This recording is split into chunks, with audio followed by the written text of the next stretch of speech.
Since you're so smart, translate this. The businessman laughed at the farmer and she... Sarah Parker gripped her straw hat tightly in her hands as she tried to stay calm in front of the suited man laughing loudly in the meeting room.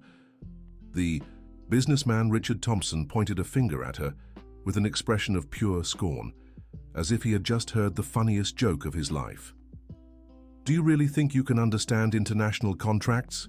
said Richard, still laughing. "Ma'am, you probably can barely read properly, let alone understand technical English."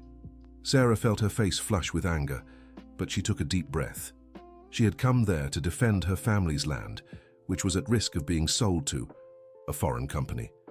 What she hadn't expected was to be treated like an ignorant person just because of her simple clothes and rural background. "I understand perfectly well what's written in that contract," Sarah replied firmly. "Oh, really?" Richard picked up a sheet of paper from the table and waved it in the air. "Then since you're so smart, translate this." He tossed the paper in front of her with disdain. Sarah looked at the document filled with English terms and felt a chill in her stomach. This wasn't just a simple contract. It was far more complicated than she had imagined. "So you can start whenever you're ready," said Richard, crossing his arms and leaning back in his leather chair. "I'm waiting." Sarah glanced around the luxurious room. The glass walls offered a view of downtown Denver, a city 2 hours away from her small property in Aspen. She had taken the bus here, spending money she barely had, because she knew it was her only chance to save the land where she was born and raised.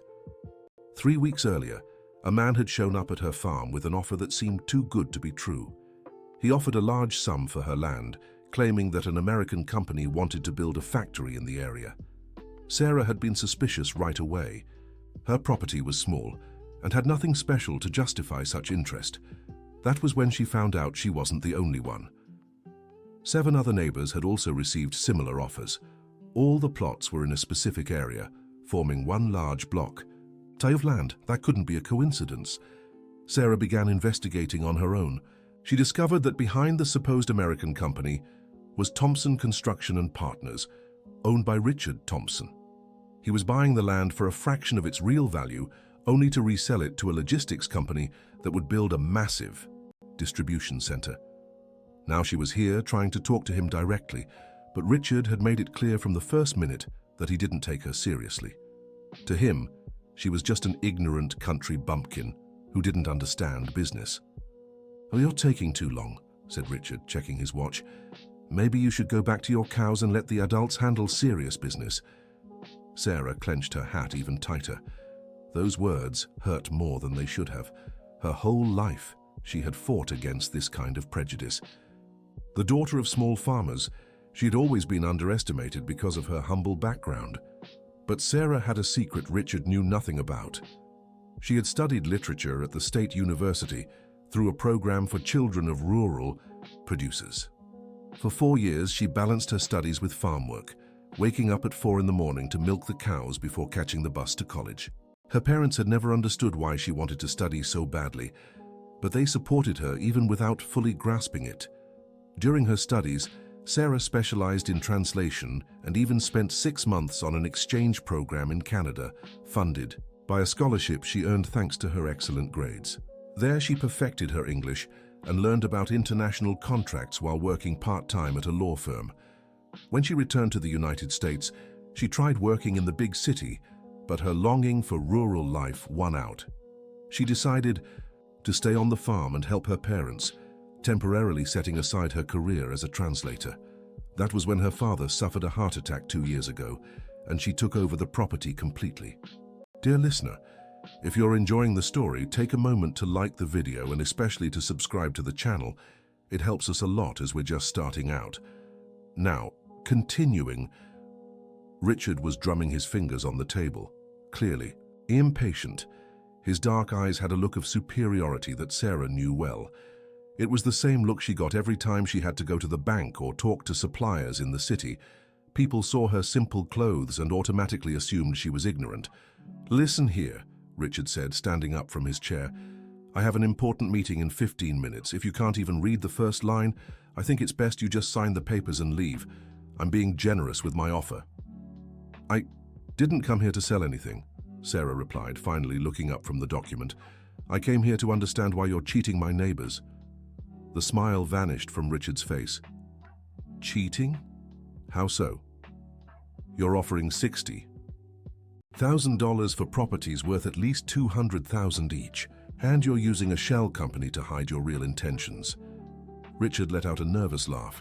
"You're delusional. These lands aren't even worth half of what I'm offering. They're rural properties with no commercial potential." "That's not what the construction plans for the Transamerica Logistics Center say," Sarah said, pulling a folder from her plain bag. "I got a copy from the City Hall. Very interesting how the chosen site lines up exactly with the properties you're trying to buy." Richard's face turned red with anger. "Where did you get that? It doesn't matter where I got it. What matters is that I know your game now." Richard leaned over the table, pressing his palms flat against it and glaring at Sarah. "Listen here, you little country bumpkin. You have no idea who you're messing with. My family has been building in this region for 3 generations. I have connections everywhere. If you try to get in my way, you'll regret it bitterly." Sarah didn't flinch. She stayed seated, looking him straight in the eye. "You can threaten me all you want, but I won't let you cheat my family and my neighbors." "Your family?" Richard burst out laughing. "From what I hear, you live alone on that miserable little farm. Your parents are gone and you have no one to help you. You're just a lone woman trying to act smart." Those words hit Sarah hard. It was true. She had been alone since her parents passed. Her father had a sudden heart attack 2 years ago, and her mother, who never recovered from the loss, passed away just 6 months later due to heart complications. Sarah was left with the farm and a hefty bank debt.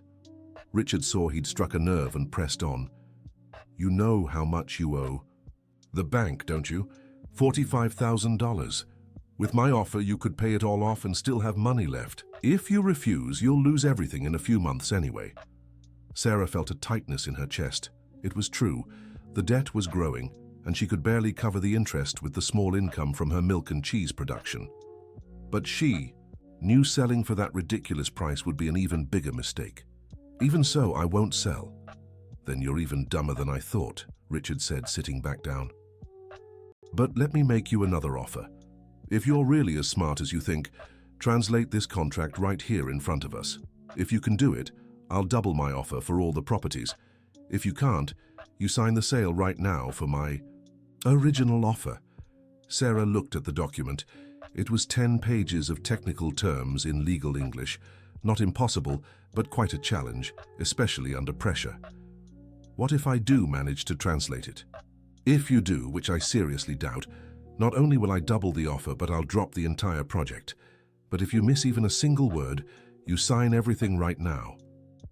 Sarah knew it was a trap. Richard wouldn't make a bet like this unless he was certain she'd lose. But she also knew it was her only chance to save not just her property, but her neighbors as well.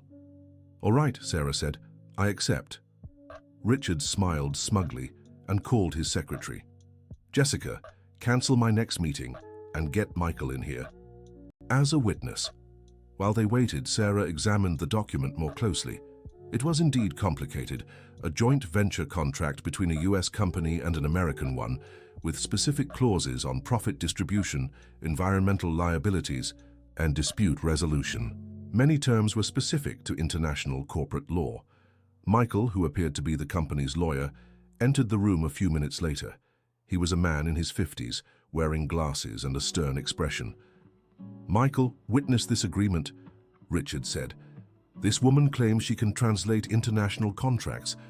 If she succeeds, I'll drop the Aspen land project. If she fails, she sells her property right now." Michael looked at Sarah with pity, as if her failure were inevitable. "Mr. Thompson, perhaps you should reconsider. This contract has very specific terms under international law." "No," Richard said, clearly confident. She wanted to play the smart one. Now she'll see what happens when she meddles in things she doesn't understand. Sarah picked up the document and began reading. The first few lines were about the parties involved. Easy enough, but she knew the more complex clauses were coming. "You may begin," Richard said, leaning back in his chair triumphantly.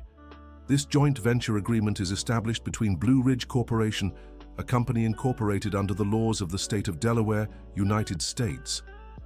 Sarah started, her voice steady and clear. Richard's smirk faltered slightly.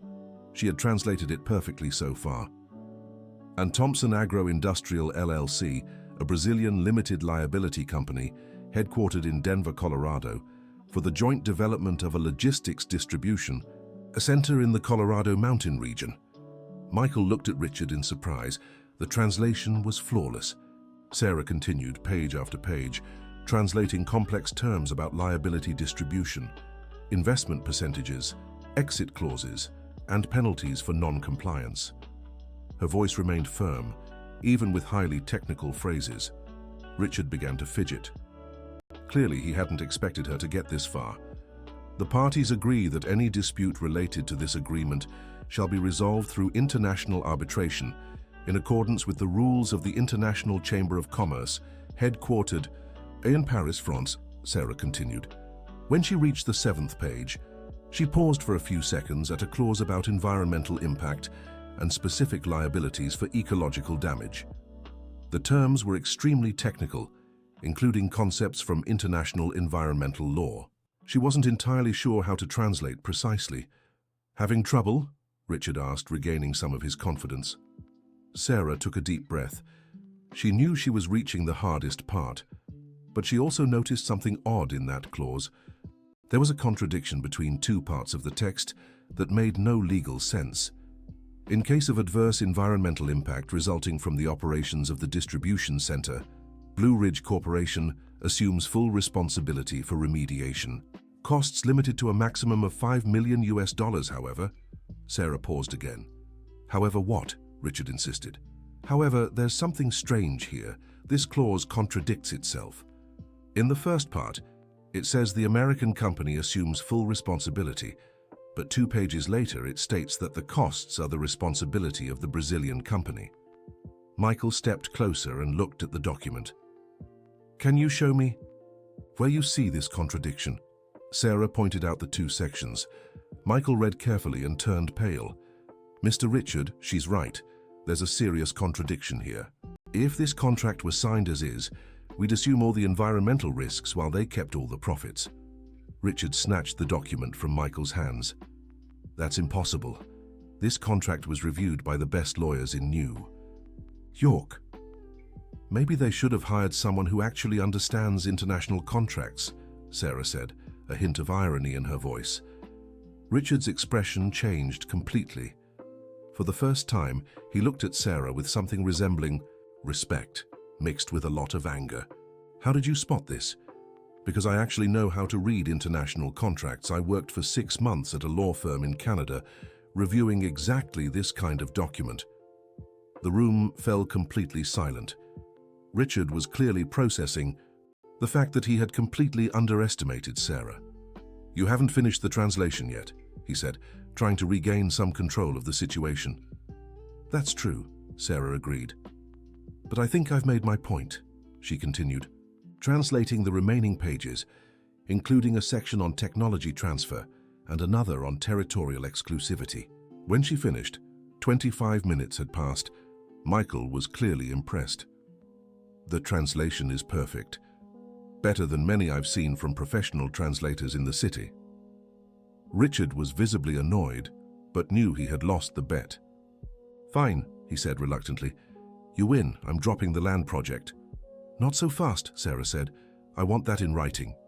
And I want you personally to go to each of my neighbors and explain that you've withdrawn the proposal. That's humiliating.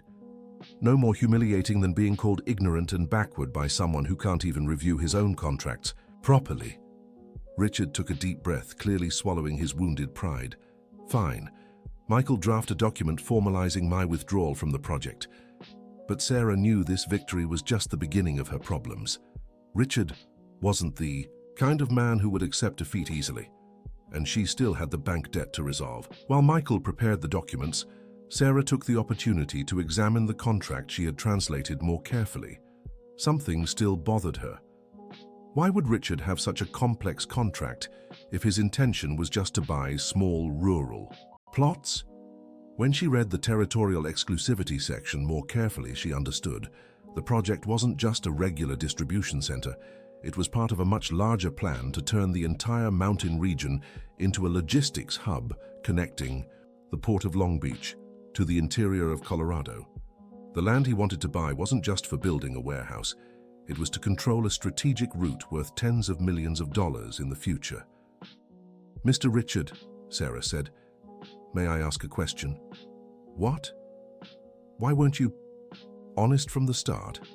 If you had offered a fair price for the land and explained the true potential of the project, maybe you could have convinced my neighbors without deceiving anyone." Richard looked at her with an expression Sarah couldn't decipher. "Because, my dear, honesty is a luxury those who want to make money can't afford. You may have beaten me today, but you're still a naive idealist. The real world doesn't run on good intentions. Maybe the world would work better if it did," Sarah replied. Michael returned with the printed documents. Richard signed reluctantly, but signed nonetheless. "There," he said, tossing the pen onto the table. "Are you satisfied?" "For now." Sarah tucked her copy of the documents into her bag and stood to leave. When she reached the door, Richard called after her. "Hey, Sarah." She turned. "You may have won this time, but your bank debt is still there. And I know the manager. One word from me and they could speed up collection." Sarah felt a chill down her spine but didn't let it show. "Do what you think is best. I know a few people too." It was a lie. Sarah didn't know anyone influential. But Richard didn't need to know that. Stepping out of the office building, Sarah felt a mix of relief and worry. She had managed to protect her neighbor's land, but her own situation was still complicated, and she was certain Richard wouldn't let things end here. The bus back to Aspen wouldn't leave for another 2 hours. Sarah decided to use the time to think about her next move. She walked to a nearby diner and ordered coffee. As she stirred in the sugar, her mind raced through her options. The bank debt was real and urgent. She had 2 months before the final due date. If she couldn't find a way to pay or renegotiate, she'd lose everything. Today's translation. Job had been a moral victory, but it didn't solve her financial problems. Then she remembered something she'd seen in Richard's contract. A clause mentioned that Blue Ridge Corporation was looking for local partners to provide translation services during the project's implementation phase. Since the project was still happening, just relocated, maybe there was an opportunity there. Sarah pulled out her phone and called the only person she knew who could help, Professor Margaret, her old college advisor. Margaret had become head of the literature department and had connections with several companies that needed translation services. "Sarah, what a surprise," Margaret said. "How are things on the farm?" "Complicated, Professor. I really need your advice." Sarah gave her a quick rundown of her situation. Margaret listened carefully. "You know, I've always said you should return to professional translation. You're too talented to stay hidden on a farm." "I know, Professor, but right now I don't have a choice. I need to find a way to make money fast. Let me make a few calls. I have a contact at an American company expanding operations in the US. They always need translators, specialized in international contracts. That would be amazing. But there's a condition. You'd have to move to New York. The job is in person." Sarah's heart clenched. Leaving the farm meant abandoning everything she'd fought for, but it also meant a chance to start over. "Let me think about it, Professor." "Of course. But don't take too long. Opportunities like this come and go fast." When she hung up, Sarah was more confused than before. She had a possible solution to her financial problems, but one that required sacrificing the very thing she was trying to save. The phone rang. It was old George, her closest neighbor, a 70-year-old man who took care of his small property, the loan. "Sarah, girl, are you okay? I heard you went to talk to that businessman from the city." "I'm fine, old George. I got him to give up on buying our land." "How so?" He seemed very determined. Sarah briefly explained what had happened. Old George was impressed. "Girl, you've always been clever, but this was incredible. How did you learn to speak English like that?" "I studied at the university, old George. I took a translation course. And why don't you work with that? I bet you'd earn much more than with milk and cheese."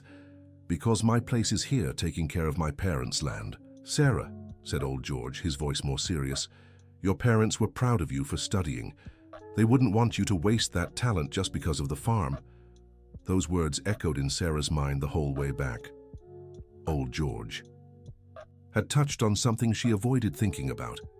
Was she really honoring her parents' memory, or was she just hiding from the world? When she got home, it was already night. The farm seemed even quieter than usual. The cows were in the pasture and the house was dark. Sarah turned on the lights and sat in the kitchen, where she had so often studied for college exams while her mother made dinner. She grabbed a beer from the fridge and stared at the photos on the wall. There was one from her graduation day, with her parents beside her, both smiling with obvious pride. Another from her exchange program in Canada, sent by mail because there was no WhatsApp back then, and several of the family working together on the farm over the years. The phone rang again. This time it was Emily, her only close friend, who lived in the city and worked at the county clerk's office. "Sarah, I heard you stood up to Richard Thompson today. The whole town is talking about it." "What do you mean?" "His secretary is my neighbor's cousin. She said he was furious after you left. Seems like you really got under his skin. I hope he doesn't cause trouble. Listen, I think you should be careful. Richard isn't the type to forget when someone makes him look bad." "I know, Emily, but I couldn't let him trick my neighbors." "I get it, but now you need to think about protecting yourself." After hanging up, Sarah kept thinking about Emily's words. Had she underestimated Richard's ability to retaliate? The next morning, Sarah woke up early as usual and went to milk the cows. Physical work always helped her organize her thoughts. As she worked, she decided she'd call Professor Margaret and ask for more details about the opportunity in New York. But when she finished milking and returned home, she found an envelope under the door. Inside was a letter from the bank informing her that her debt had been transferred to the Urgent Collections Department and she had only 15 days to pay the full amount, or foreclosure proceedings would begin. Sarah felt the world spin. 2 weeks ago, the manager had said she'd have at least 2 months. Something had changed, and she suspected who was behind it. Dear listener, if you're enjoying the story, take a moment to like and especially subscribe to the channel. It really helps us who are just starting out. Now continuing, Sarah immediately called the bank. After half an hour on hold, she finally spoke to the manager, Mr. Roberts, who had always been understanding of her situation. "Sarah, I'm sorry, but I've got orders from the board. Your account has been flagged as high risk and needs to be settled quickly. But you said I had more time. I know, but things have changed. I got a call yesterday saying there's third-party interest in your property, which means you have the means to settle the debt." Sarah didn't need to ask who had made that call. "Mr. Roberts, I need more time. 2 weeks is impossible. Unfortunately, there's nothing I can do.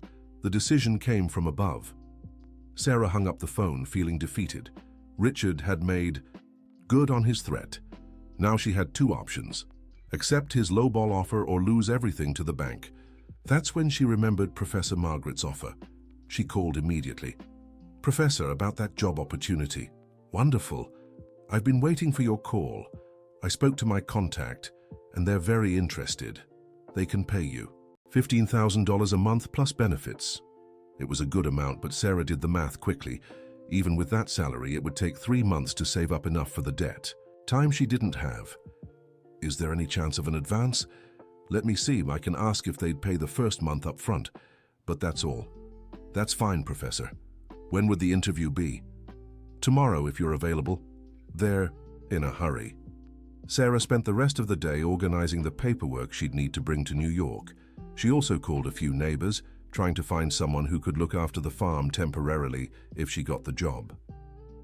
Mrs. Wilson, a 65-year-old widow who lived alone, offered to help. "Sarah, you helped me so much when my husband was sick. Now it's my turn to return the favor." "Mrs. Wilson, are you sure? It's a lot of work." "Sweetheart, I managed a farm 3 times the size of yours for 40 years. I know exactly what to do." The next morning, Sarah took the first bus to New York. The interview was at 2 in the afternoon in an office in Tribeca. She'd worn her best outfit, but still felt out of place among the glass skyscrapers and suited executives. The company was called Global Business Translations and occupied an entire floor of a modern building. Sarah was greeted by an elegant woman in her 40s who introduced herself as Jennifer, the HR manager. "Professor Margaret spoke very highly of you," Jennifer said, gesturing to a chair. "She mentioned you have experience with international contracts." "Yes, I worked in Canada for 6 months at a law firm." "Perfect. We urgently need someone to translate a series of contracts for a very important client. It's a 3-month project, but could extend if the work is good." Jennifer explained the job details. It would be remote 3 days a week and in office 2 days. The salary was even better than Professor Margaret had mentioned, $18,000 a month. "When can I start?" Sarah asked. "Immediately, if you'd like. In fact, we have an urgent task for this week. If you accept, I can authorize an advance of 2 months' salary." Sarah felt a wave of relief. $36,000 would be enough to settle the bank debt and leave some for initial expenses in New York. "I accept." Jennifer smiled. "Great. I just need you to sign some paperwork, and you can start today." As Sarah read through the employment contracts, Jennifer stepped out to get more documents. Sarah glanced out the window. The view was impressive, but she couldn't stop thinking about the empty farm in Aspen. Jennifer returned with a stack of papers. "These are the contracts that need translating by Friday. They're urgent." Sarah looked at the documents and nearly fell out of her chair. On the first page was the letterhead of Blue Ridge Corporation. It was the same project as Richard's, just with a different location. "Excuse me," said Sarah. "May I ask who the American client is on this project?" "Thompson and Partners. Why do you ask?" Sarah felt a chill run down her spine. Richard had changed the project's location but was still pushing ahead, and now she discovered the company hiring her was also working for him. "It's just that I recognized the name of the American firm. Yes, they're an important client of ours. In fact, it was Mr. Richard who suggested we look for a translator specialized in rural contracts." The world seemed to spin around Sarah. Richard had orchestrated everything. He had pressured the bank to speed up their collections while simultaneously creating a job opportunity that would force her to leave the area. And the worst part, she would have to translate the contracts that would allow him to profit millions from a project similar to what he had tried to do on her land. "Is there a problem?" asked Jennifer, noticing Sarah's expression. No problem." But Sarah knew she was trapped in a perfect snare. If she refused the job, she would lose her farm to the bank. If she accepted, she would be helping Richard profit at the expense of other small rural landowners in another region. "Can I take the documents home today and start tomorrow?" "Of course, but remember, the deadline is tight." Sarah left the office feeling like she had sold her soul. Richard had won even after losing the bet. He had forced her to leave her land, and now would make her work for him, even if indirectly. On the drive back, Sarah skimmed through some of the contracts. They were even more complex than what she had translated the day before. And she discovered something that disturbed her even more. The new project would be developed in a region of Colorado, populated mainly by small farming families, people like her and her neighbors. When she got home, she found Mrs. Wilson feeding the cows. "How did it go, dear?" "I got the job, Mrs. Wilson, but I think I made a terrible mistake." "Why?" Sarah told her neighbor everything. Mrs. Wilson listened silently, shaking her head now and then. "Sarah, you're in a very tough spot, but remember one thing. Sometimes we have to go through bad situations to find a better way out." "I don't follow." "You now have access to their contracts, don't you? You know exactly what they're planning to do. Maybe you can use that information to help the families in the area that'll be affected." Sarah had never considered that. Mrs. Wilson was right. Being inside the project would give her valuable insight into Richard's plans. "You're right, but how can I help people I don't even know?" "Do you know anyone involved in rural advocacy? Unions? Cooperatives?" Sarah remembered David, a college classmate who specialized in agricultural law and worked with farmers' organizations. "I do." "Then call him. Explain the situation." Sarah called David that same night. They hadn't spoken in 2 years, but he remembered her well. "Sarah, so good to hear from you. How are things?" "Complicated, David. I need advice on an ethical dilemma." Sarah explained the whole situation. David listened carefully. "Let me get this straight. You were forced to take a job translating contracts for a project that could harm rural families. Exactly. And you have access to the full project documents? Yes. Sarah, you're in a unique position to help these families. If you can get details about the company's plans, I can pass them along to organizations in that area that work on rural rights. But wouldn't that be unethical? I'm being paid to translate, not to leak information. That depends on how you look at it. If the project is being carried out dishonestly, deceiving the property owners, you would just be balancing the informational scales. Sarah spent the entire night thinking about her conversation with David. The next morning, she made a decision. She would accept the job, but she would make copies of all the important documents to pass on to David. It would be risky, but it was the only way to try turning a bad situation into something positive. She began working on translating the contracts. The more she read, the more outraged she became. Richard was using the exact same tactics he had tried with her and her neighbors. Lowball offers for valuable properties, false information about the project's true potential, and psychological pressure on the owners. But this time, the victims were 53 families in a rural area of Colorado. Richard had learned from his previous mistake and was being more careful. Instead of trying to buy contiguous lands, he was targeting a broader area, purchasing strategic properties that would control access to a future highway connecting a new mining operation to the port in Miami. Sarah made digital copies of all the important documents and passed them to David. He was impressed by the level of detail in the scheme. Sarah, this is very serious. I'll pass it on to the Colorado Rural Workers Federation. They need to warn these families immediately. Over. The next 2 weeks, Sarah maintained a double routine. During the day, she translated contracts for the company. At night, she helped David understand the technical aspects of the documents so rural organizations could prepare a proper defense. That was when she discovered something that completely changed her perspective on the situation. In one of the most technical clauses of the contract, there was a reference to prior environmental compensation that caught her attention. Reading more carefully, she found that Richard was planning to use a legal loophole to declare the area as one of public utility, which would allow the land to be expropriated for an even lower value than his already lowball offers. David, Sarah said over the phone, I found something very serious here. Well, what? They're planning to force an expropriation. The families could lose their land for practically nothing. That's criminal. No, unfortunately, it's legal, but there's a way to stop it. Sarah had discovered that the expropriation process depended on an environmental impact study that hadn't yet been completed. If the communities could challenge that study before its approval, they could delay the project for months or even years. I need more details about this study, David said. Do you have access to that information? Not yet, but I know where to find it. Sarah began investigating more deeply.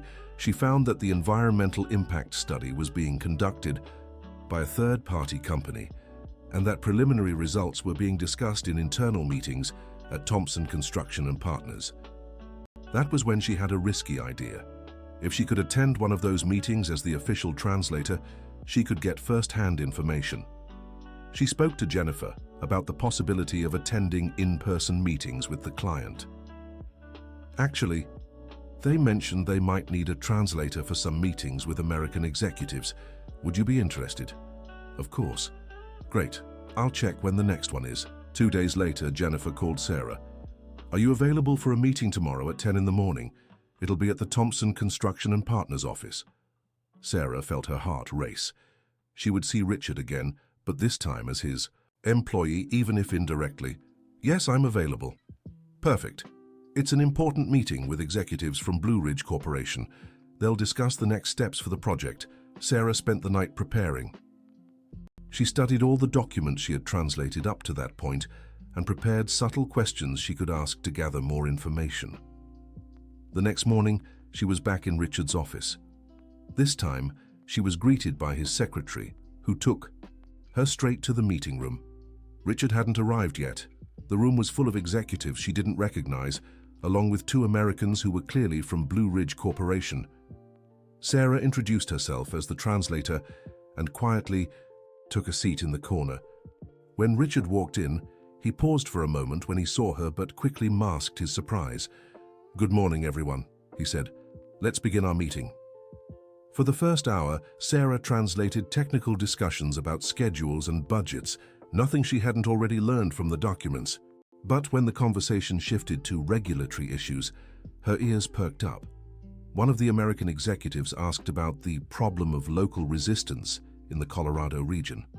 "We already have reports that some organizations are trying to rally the landowners," Richard said, "but we're taking steps to neutralize that resistance." "What kind of steps?" the American asked. Sarah translated the question, but listened closely for the answer. "We're speeding up individual negotiations and offering special incentives for those who sign quickly. We're also influencing certain administrative decisions to create additional pressure." Sarah knew exactly what that meant. Richard was using the same tactics he had tried on her, pressuring financial institutions and public agencies to force landowners to sell. One of the American executives brought up the environmental impact study. "The preliminary report should be ready next week. If approved, we can start the public utility declaration process." "And if it's not approved?" the American asked. "We have a plan B," Richard said with a smile. "We know people in the approval agency."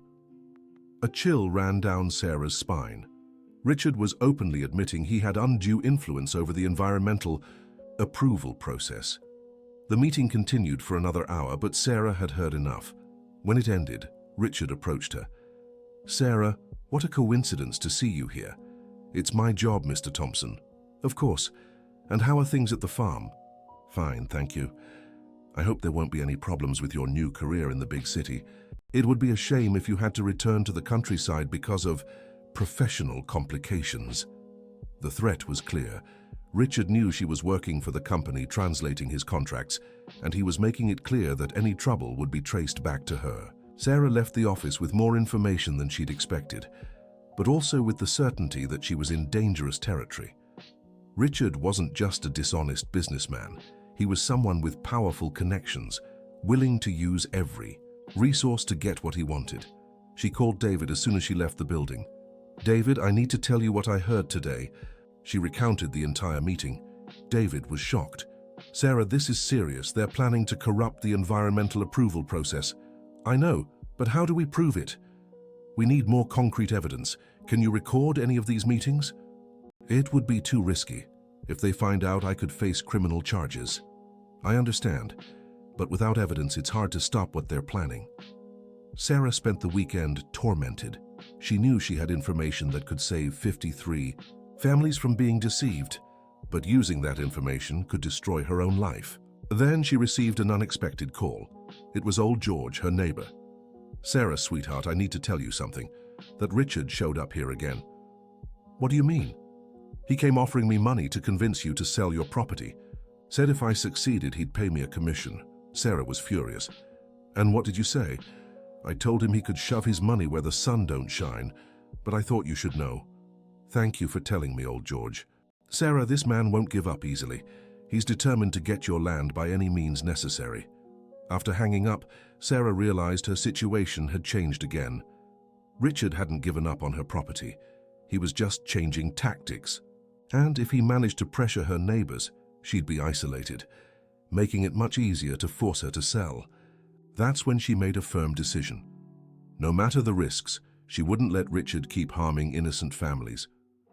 At the next meeting, she'd find a way to get concrete evidence of his illegal practices. The opportunity came the following week. Jennifer called to inform her about an urgent meeting to discuss sensitive matters regarding the project. "It'll be a closed meeting, just the core team," Jennifer said. "They specifically requested you as the translator since you're familiar with all the documents." Sarah knew this was her chance. She prepared meticulously, even downloading a recording app on her phone and practicing how to activate it discreetly. The meeting was even more revealing than she'd expected. Richard was clearly nervous about the growing resistance in Colorado. The rural organizations, alerted by the information Sarah had passed through David, were mobilizing families and challenging the lowball offers. "The situation is getting complicated," Richard said. Some families are outright refusing to sell. How many? Asked one of the Americans. 32 out of 53. More resistance than we anticipated. One of the American executives suggested increasing the offers. Impossible, Richard said. That would make the project economically unviable. Then what's the solution? The American pressed. We need to speed up the expropriation process, and for that, we need the environmental study. Approved this week. Is the study actually ready? Richard hesitated for a moment. The official study still has some issues, but we have a parallel report that serves our purposes. Sarah nearly dropped her phone when she heard that. Richard was admitting they had two studies, one real and one fabricated to justify the expropriation. How does that work? The American asked. Simple, we submit the report that favors our project. If anyone questions it later, we claim it was a misunderstanding and present the real study. But by then, the expropriation process will already be underway, and it'll be much harder to reverse. Sarah was recording everything. She finally had concrete evidence of Richard's illegal practices. The meeting continued for another 40 minutes, detailing how to speed up the process and handle potential legal challenges. When it ended, Sarah left the office with her heart racing, but certain she now had the tools to stop Richard's plans. She called David immediately. David, I have solid proof of everything they're planning. What kind of proof? Recordings of meetings where they admit to having fake environmental studies and plans to fast-track illegal expropriations. Sarah, this is incredible, but you know you got these recordings at great risk, right? I know, but I can't. Let 53 families be deceived. I'll take this straight to the Federation. With this evidence, we can file a lawsuit to halt the entire project. Over the next few days, Sarah rode an emotional roller coaster. On one hand, she was relieved to have finally done the right thing. On the other, she was terrified of the possible consequences. David called on Wednesday with good news. Sarah, we did it. The Federation filed a lawsuit with the Colorado Attorney General's office. Based on the evidence you provided, they obtained an injunction halting all progress on the project until there's a full investigation into irregularities in the process. What now? Now Richard will have to explain why there are two different environmental studies and how he planned to influence the approval process. Sarah felt a wave of relief, but she knew her worries were just beginning. Richard would quickly find out she had leaked the information, and the consequences would be severe. In fact, she didn't have to wait long. On Friday, Jennifer called with a tense voice. Sarah, I need you to come to the office immediately. There's been a very serious issue with the Blue Ridge Corporation project. What kind of issue? I'd rather discuss it in person. Sarah knew the moment of reckoning had arrived. When she got to the office, she found Jennifer with a grave expression. Sarah, the Blue Ridge Corporation project has been suspended by a court injunction, and there's evidence that confidential project information was leaked to organizations contesting the process. I see. The company is investigating how this information ended up in third-party hands. Do you have any idea how that could have happened? Sarah knew she could lie, but she was tired of the game. I was the one who shared the information. Jennifer was stunned. What do you mean? I discovered the project was being developed dishonestly, deceiving rural families. I couldn't stay silent knowing that. Sarah, do you realize the gravity of what you've done? This is a breach of confidentiality. You could face criminal charges. I know. But 53 families were being deceived. I couldn't allow that. Jennifer fell silent for a moment. Unfortunately, I'll have to terminate your employment immediately, and the company will likely file a lawsuit against you. I understand. Sarah left the office knowing she had lost her job and would probably face legal trouble. But she also knew she had done the right thing. On the bus back to Aspen, she got a call from David. Sarah, I heard you were fired. I'm so sorry. It's okay, David. I knew this would happen. But I have good news. The Attorney General's investigation has already found enough evidence to file criminal charges against Richard and his company for fraud and attempted corruption. Really? Yes, and more. The recordings you made are crucial to the case. You'll likely be called as a witness, but you won't face criminal trouble because you were acting to expose a crime. Sarah felt immense relief. Finally, after weeks of tension, it seemed things were turning in her favor. But when she got home, she found old George waiting with a worried expression. "Sarah, girl, we have a problem." "What happened?" "Richard sent some men here today. They said you owe him money and that if you don't pay quickly, they'll take action." Sarah was confused. "What debt?" "I don't owe him anything. They showed some papers claiming you signed a service contract and didn't fulfill it."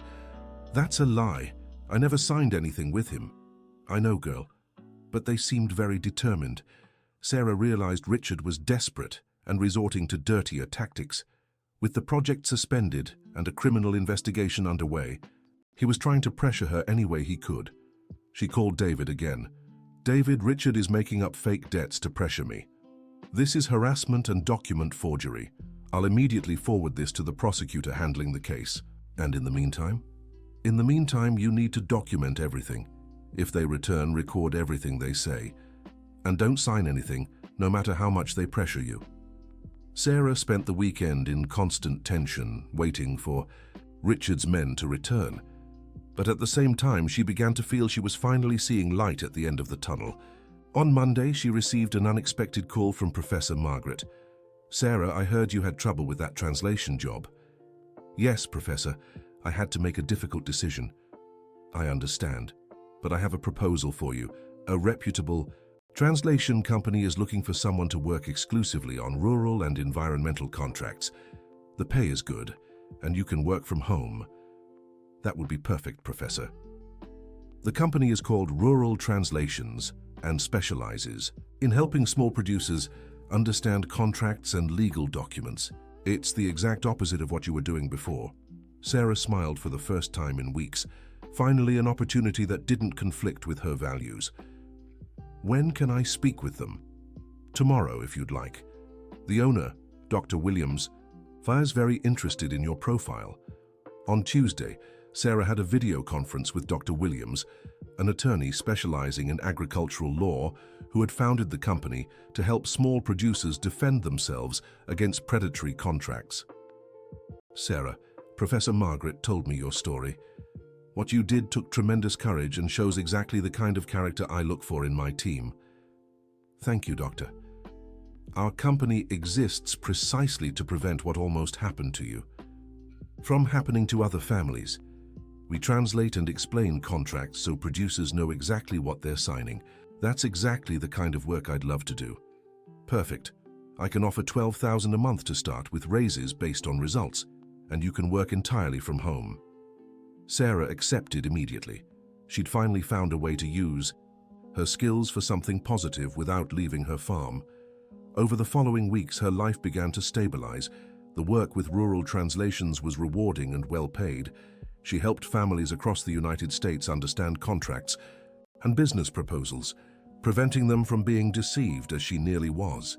The investigation against Richard was also progressing. Sarah was called to testify as a witness, and her recordings were crucial in proving the misconduct. The prosecutor, Dr. Johnson, explained that Richard faced charges of fraud, document forgery, and attempted corruption. "The evidence you provided is very strong," Dr. Johnson said. "It's highly likely he'll be convicted and ordered to pay substantial compensation to the families he tried to cheat." Richard's case made headlines in regional newspapers. Sarah was amazed at how widely the story spread. Several similar cases began surfacing, with people reporting comparable tactics in other regions. David called with more good news. "Sarah, this case has become a landmark for rural rights. Several organizations are using your example to encourage others. Let her report companies using similar tactics." "That's incredible." And there's more. The 53 families in Colorado organized and are suing Richard for emotional damages. Each could receive significant compensation. Meanwhile, Sarah was able to reorganize her finances. With her new job, she renegotiated her bank debt under much better terms. Mr. Roberts, the manager, even apologized for the pressure he'd put on her weeks earlier. "Sure, Sarah, after hearing the whole story, I realized you were the victim of unfair pressure. I managed to reverse the risk classification on your account." "Thank you, Mr. Roberts." "Actually, I should be the one thanking you. We discovered Other clients were being pressured in similar ways. Your complaint helped identify a behavior pattern we won't tolerate. 3 months later, Sarah received an unexpected call. It was Michael, the lawyer who had witnessed her bet with Richard. "Sarah, I hope you don't mind the call." "Of course not, Dr. Michael. I wanted to let you know Richard was convicted in the first trial. 3 years in prison and a $2 million fine." "Wow. And there's more. The judge ruled that part of the fine should go toward compensating the affected families. You're also entitled to damages for the emotional distress you suffered." Sarah fell silent for a moment, processing the news.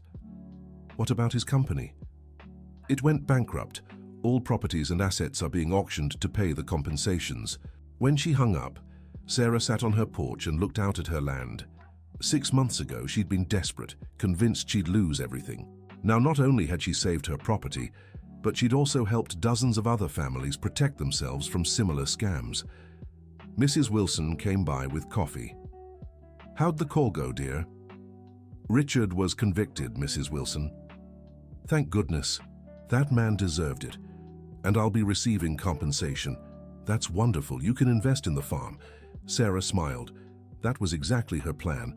With the settlement money, she intended to modernize production and maybe even create a small training center to help other farmers understand their rights. A few weeks later, she got an unexpected visit. It was Jennifer, her former boss from the translation company. "Sarah, can we talk?" "Of course. I wanted to apologize for what happened. After hearing the whole story, I realized you did the right thing." "Thank you, Jennifer. Actually, I came with an offer. Our company is shifting direction. We only want to work on ethical projects now. I'd like you to come back as our Director of Ethics and Social Responsibility." Sarah was surprised. "It's a generous offer, but I'm very happy with my current work." "I understand, but if you change your mind, the position is yours." After Jennifer left, Sarah reflected on how much her life had changed. 6 months ago, she'd felt alone and desperate. Now she had job offers, financial stability, and the knowledge that she had the courage to face tough situations. But most importantly, she'd found a sense of purpose. Her work at Rural Translations wasn't just a job, it was a mission. Every contract she translated, every family she helped understand their rights, was a small victory against people, like Richard. A month later, a letter moved her deeply. It was from Mrs. Campbell, one of the Colorado farmers protected thanks to Sarah's efforts. "Dear Sarah, I don't know if you remember me, but I'm one of the 53 families you helped save our land. I wanted you to know your courage changed our lives. My husband and I have had this small farm for 30 years, and if we'd lost it, I wouldn't have known what to do. Now, with the compensation we received, we've invested in production and even bought new equipment. My grandchildren will grow up on the same land I did. That's priceless. Thank you for being brave when we needed you." Sarah cried as she read it. It was proof that every risk she'd taken had been worth it. That night, she called David to share the letter. "Sarah, do you realize the impact you've had? It wasn't just those 53 families. Your story inspired others to report similar situations. In the last few months, the Federation has received 15 complaints about similar schemes in different regions. It's amazing how one decision can have such big consequences. It's the domino effect of good. Your courage encouraged others to be brave too." Sarah spent the rest of the evening on the porch, gazing at the starry sky of Aspen. She thought of her parents and how proud they would be to see her standing up for other rural families. They always said the land wasn't just property. It was home, history, identity. Now she fully understood what they meant. And more than that, she understood that defending her land also meant defending the land of others who shared the same emotional and spiritual connection to rural life. 6 months after the case ended, Sarah was organizing an event at the Rural Translations headquarters in Denver. It was the first seminar on rural producers' rights and how to protect yourself from abusive contracts. Over 100 people had signed up.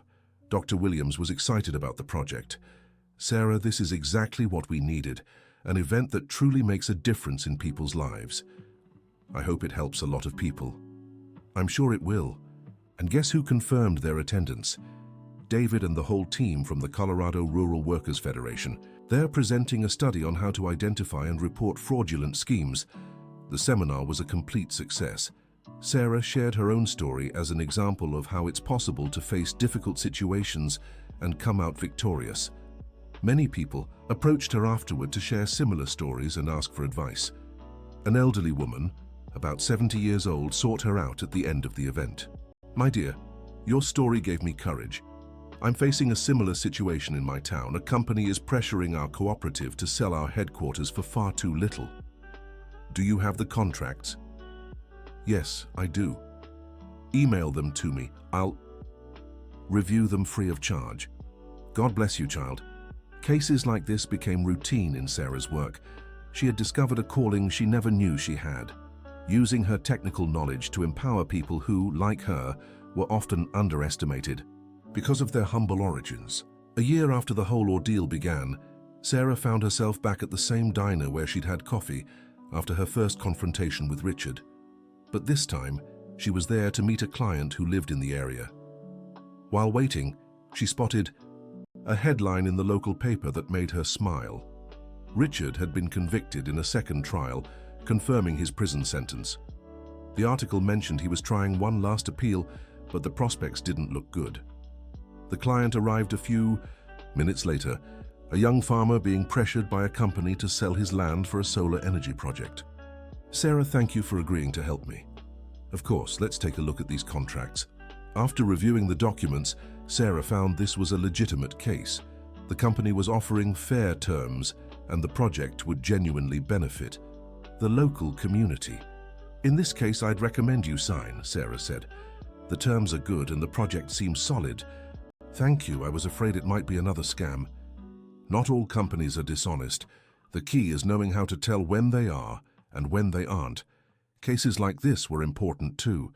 Sarah had learned her mission wasn't just stopping bad deals, but also helping people recognize good opportunities. On her way home, Sarah stopped by the town market. Mrs. Harris, the owner, greeted her warmly. "Sarah, my dear, how are you?" "I'm doing well, Mrs. Harris. I heard you've been helping a lot of people with those complicated contracts." "I'm trying." "How proud. Your parents would be so happy to see the strong woman you've become." Those words touched Sarah deeply. It was true. Her parents had always believed she was special, even when she doubted it herself. When she got home, she found a surprise. There was a car parked in front of her house and old George was talking to a man she didn't recognize. "Sarah, this gentleman was looking for you," said old George. The man stepped forward with a smile. "Sarah Parker, I'm a journalist from Open Field magazine. I'd like to do a story about your journey." "A story?" "Yes. Your story has become a national example of how small producers can stand up to dishonest companies. We want to share your path." Sarah hesitated. She wasn't fond of the spotlight. "I'm not sure it's a good idea." "Think of the positive impact it could have. Your story might inspire other producers not to give up fighting for their rights." Sarah agreed to think about it. Truthfully, David had suggested more than once that she write a book about her experience. That night, she called David to discuss the journalist's proposal. "Sarah, I think you should do it. Your story needs to be told." "But I don't like attention." "It's not about what you like. It's about the good it can do. How many people might be going through the same thing you did and don't know they can fight back." David was right. Sarah decided to accept the interview, but on one condition. She wanted the article to include practical information on how to spot unfair contracts and where to seek help. The interview was published 2 months later and had a far greater impact than Sarah expected. She received hundreds of emails from people sharing similar stories and asking for help. That's when she had an ambitious idea. What if she created an online platform where rural producers could submit contracts for free review? She discussed the possibility with Dr. Williams. "Sarah, it's a brilliant idea. We could assemble a network of volunteer lawyers and translators to help people across the country. It'd be like free legal consulting for rural producers." "Exactly. I'll start looking into the technical and legal aspects to make it happen." The project took 6 months to get off the ground, but when it launched, it surpassed all expectations. In just 1 month, over 1,000 contracts were submitted for review. Sarah coordinated a team of 15 volunteers, each specializing in different areas. One of the most impactful cases involved an indigenous community in Montana being pressured into signing an abusive logging contract. The team's analysis revealed clauses that would allow the company to devastate nearly the entire area without environmental accountability. Armed with this information, the community not only rejected the contract, but also reported the company to environmental agencies. The case made national headlines and helped push for stricter laws protecting indigenous lands. Sarah was achieving more than she'd ever dreamed, but the most rewarding part remained the thank you letters and emails she received. One email that stayed with her was from a 25-year-old whose parents had lost their land to a company years earlier. "Sarah, my parents were deceived by a company using tactics just like what you faced. Back then, they didn't know where to turn and ended up losing everything. Today, I work in the city, but I've never forgotten their pain at losing the land where they were born. When I read your story, I cried with emotion. I can't help my parents now, but I'm studying law so I can help other families in the future. You showed me it's possible to fight and win. Thank you for being an example of courage." 2 years. After the whole story began, Sarah was back in the building where it had all started. But this time she wasn't there as a victim. She was there for a meeting with investors interested in funding the expansion of her platform to protect rural producers. Ironically, the meeting would be in the same room where she had first faced Richard. When she arrived on the floor, she was greeted by Michael, the lawyer who had witnessed her bet. "Sarah, what a pleasure to see you here again." "Hi, Dr. Michael. How are you?" "Very well. In fact, I've followed your entire journey since that day. It's amazing how you turned a bad situation into something so positive. Sometimes hardships lead us to places we never imagined." Michael walked her to the meeting room. Sarah smiled as she recognized the space. It was exactly where Richard had tried to humiliate her. Now she was back as a nationally recognized social entrepreneur. The meeting was with 3 impact investors interested in funding the platform's expansion. Sarah presented the results of 2 years of work. Over 5,000 contracts reviewed, 300 families protected from scams, and a network of 200 volunteers across the country. "Impressive," said one of the investors. "You've managed to create real measurable social impact." "And what's the projection for the next 3 years?" asked another. "We want to reach every rural region in the United States. We estimate we can help over 10,000 families in the next 3 years." The investors were impressed with the presentation. By the end of the meeting, they approved a $2 million investment to expand the project. Leaving the building, Sarah paused on the sidewalk and looked up. It was incredible how her life had changed. 2 years earlier, she had stood there feeling small and humiliated. Now she walked away with the resources to help thousands of families across the country. On the bus ride home, she got a call from Professor Margaret. "Sarah, I have amazing news for you." "What is it, Professor?" "The university wants to invite you to give a lecture on social entrepreneurship and rural rights advocacy." "Really?" "Yes, and it's not just a lecture. They want to propose creating a course on the topic and you'd be the guest professor." Sarah was moved. Teaching had always been a secondary dream, something she never thought possible. "When would it be?" "Next semester. You'd have to come to Denver once a week." "I accept." When she got home, Sarah sat on the porch where she had so often reflected on her life and dreams. Mrs. Wilson appeared with coffee, as she always did. "How was the meeting in the city, dear?" "We got the investment, Mrs. Wilson. We'll be able to help so many more families." "What joy. Your parents would be so proud. And there's more. I'll be teaching at the university." "Professor Sarah," Mrs. Wilson said, smiling, "has a nice ring to it, doesn't it?" That night, Sarah did something she hadn't done in a long time.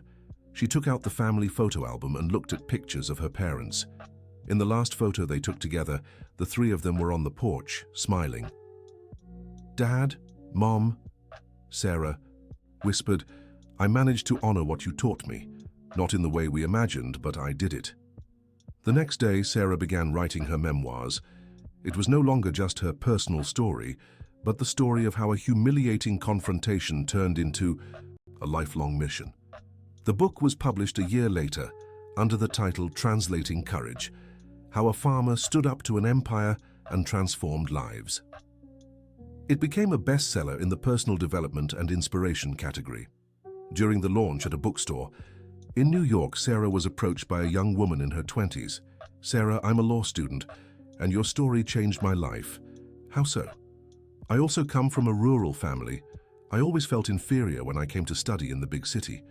Your story showed me that our roots are our strength, not our weakness." Exactly.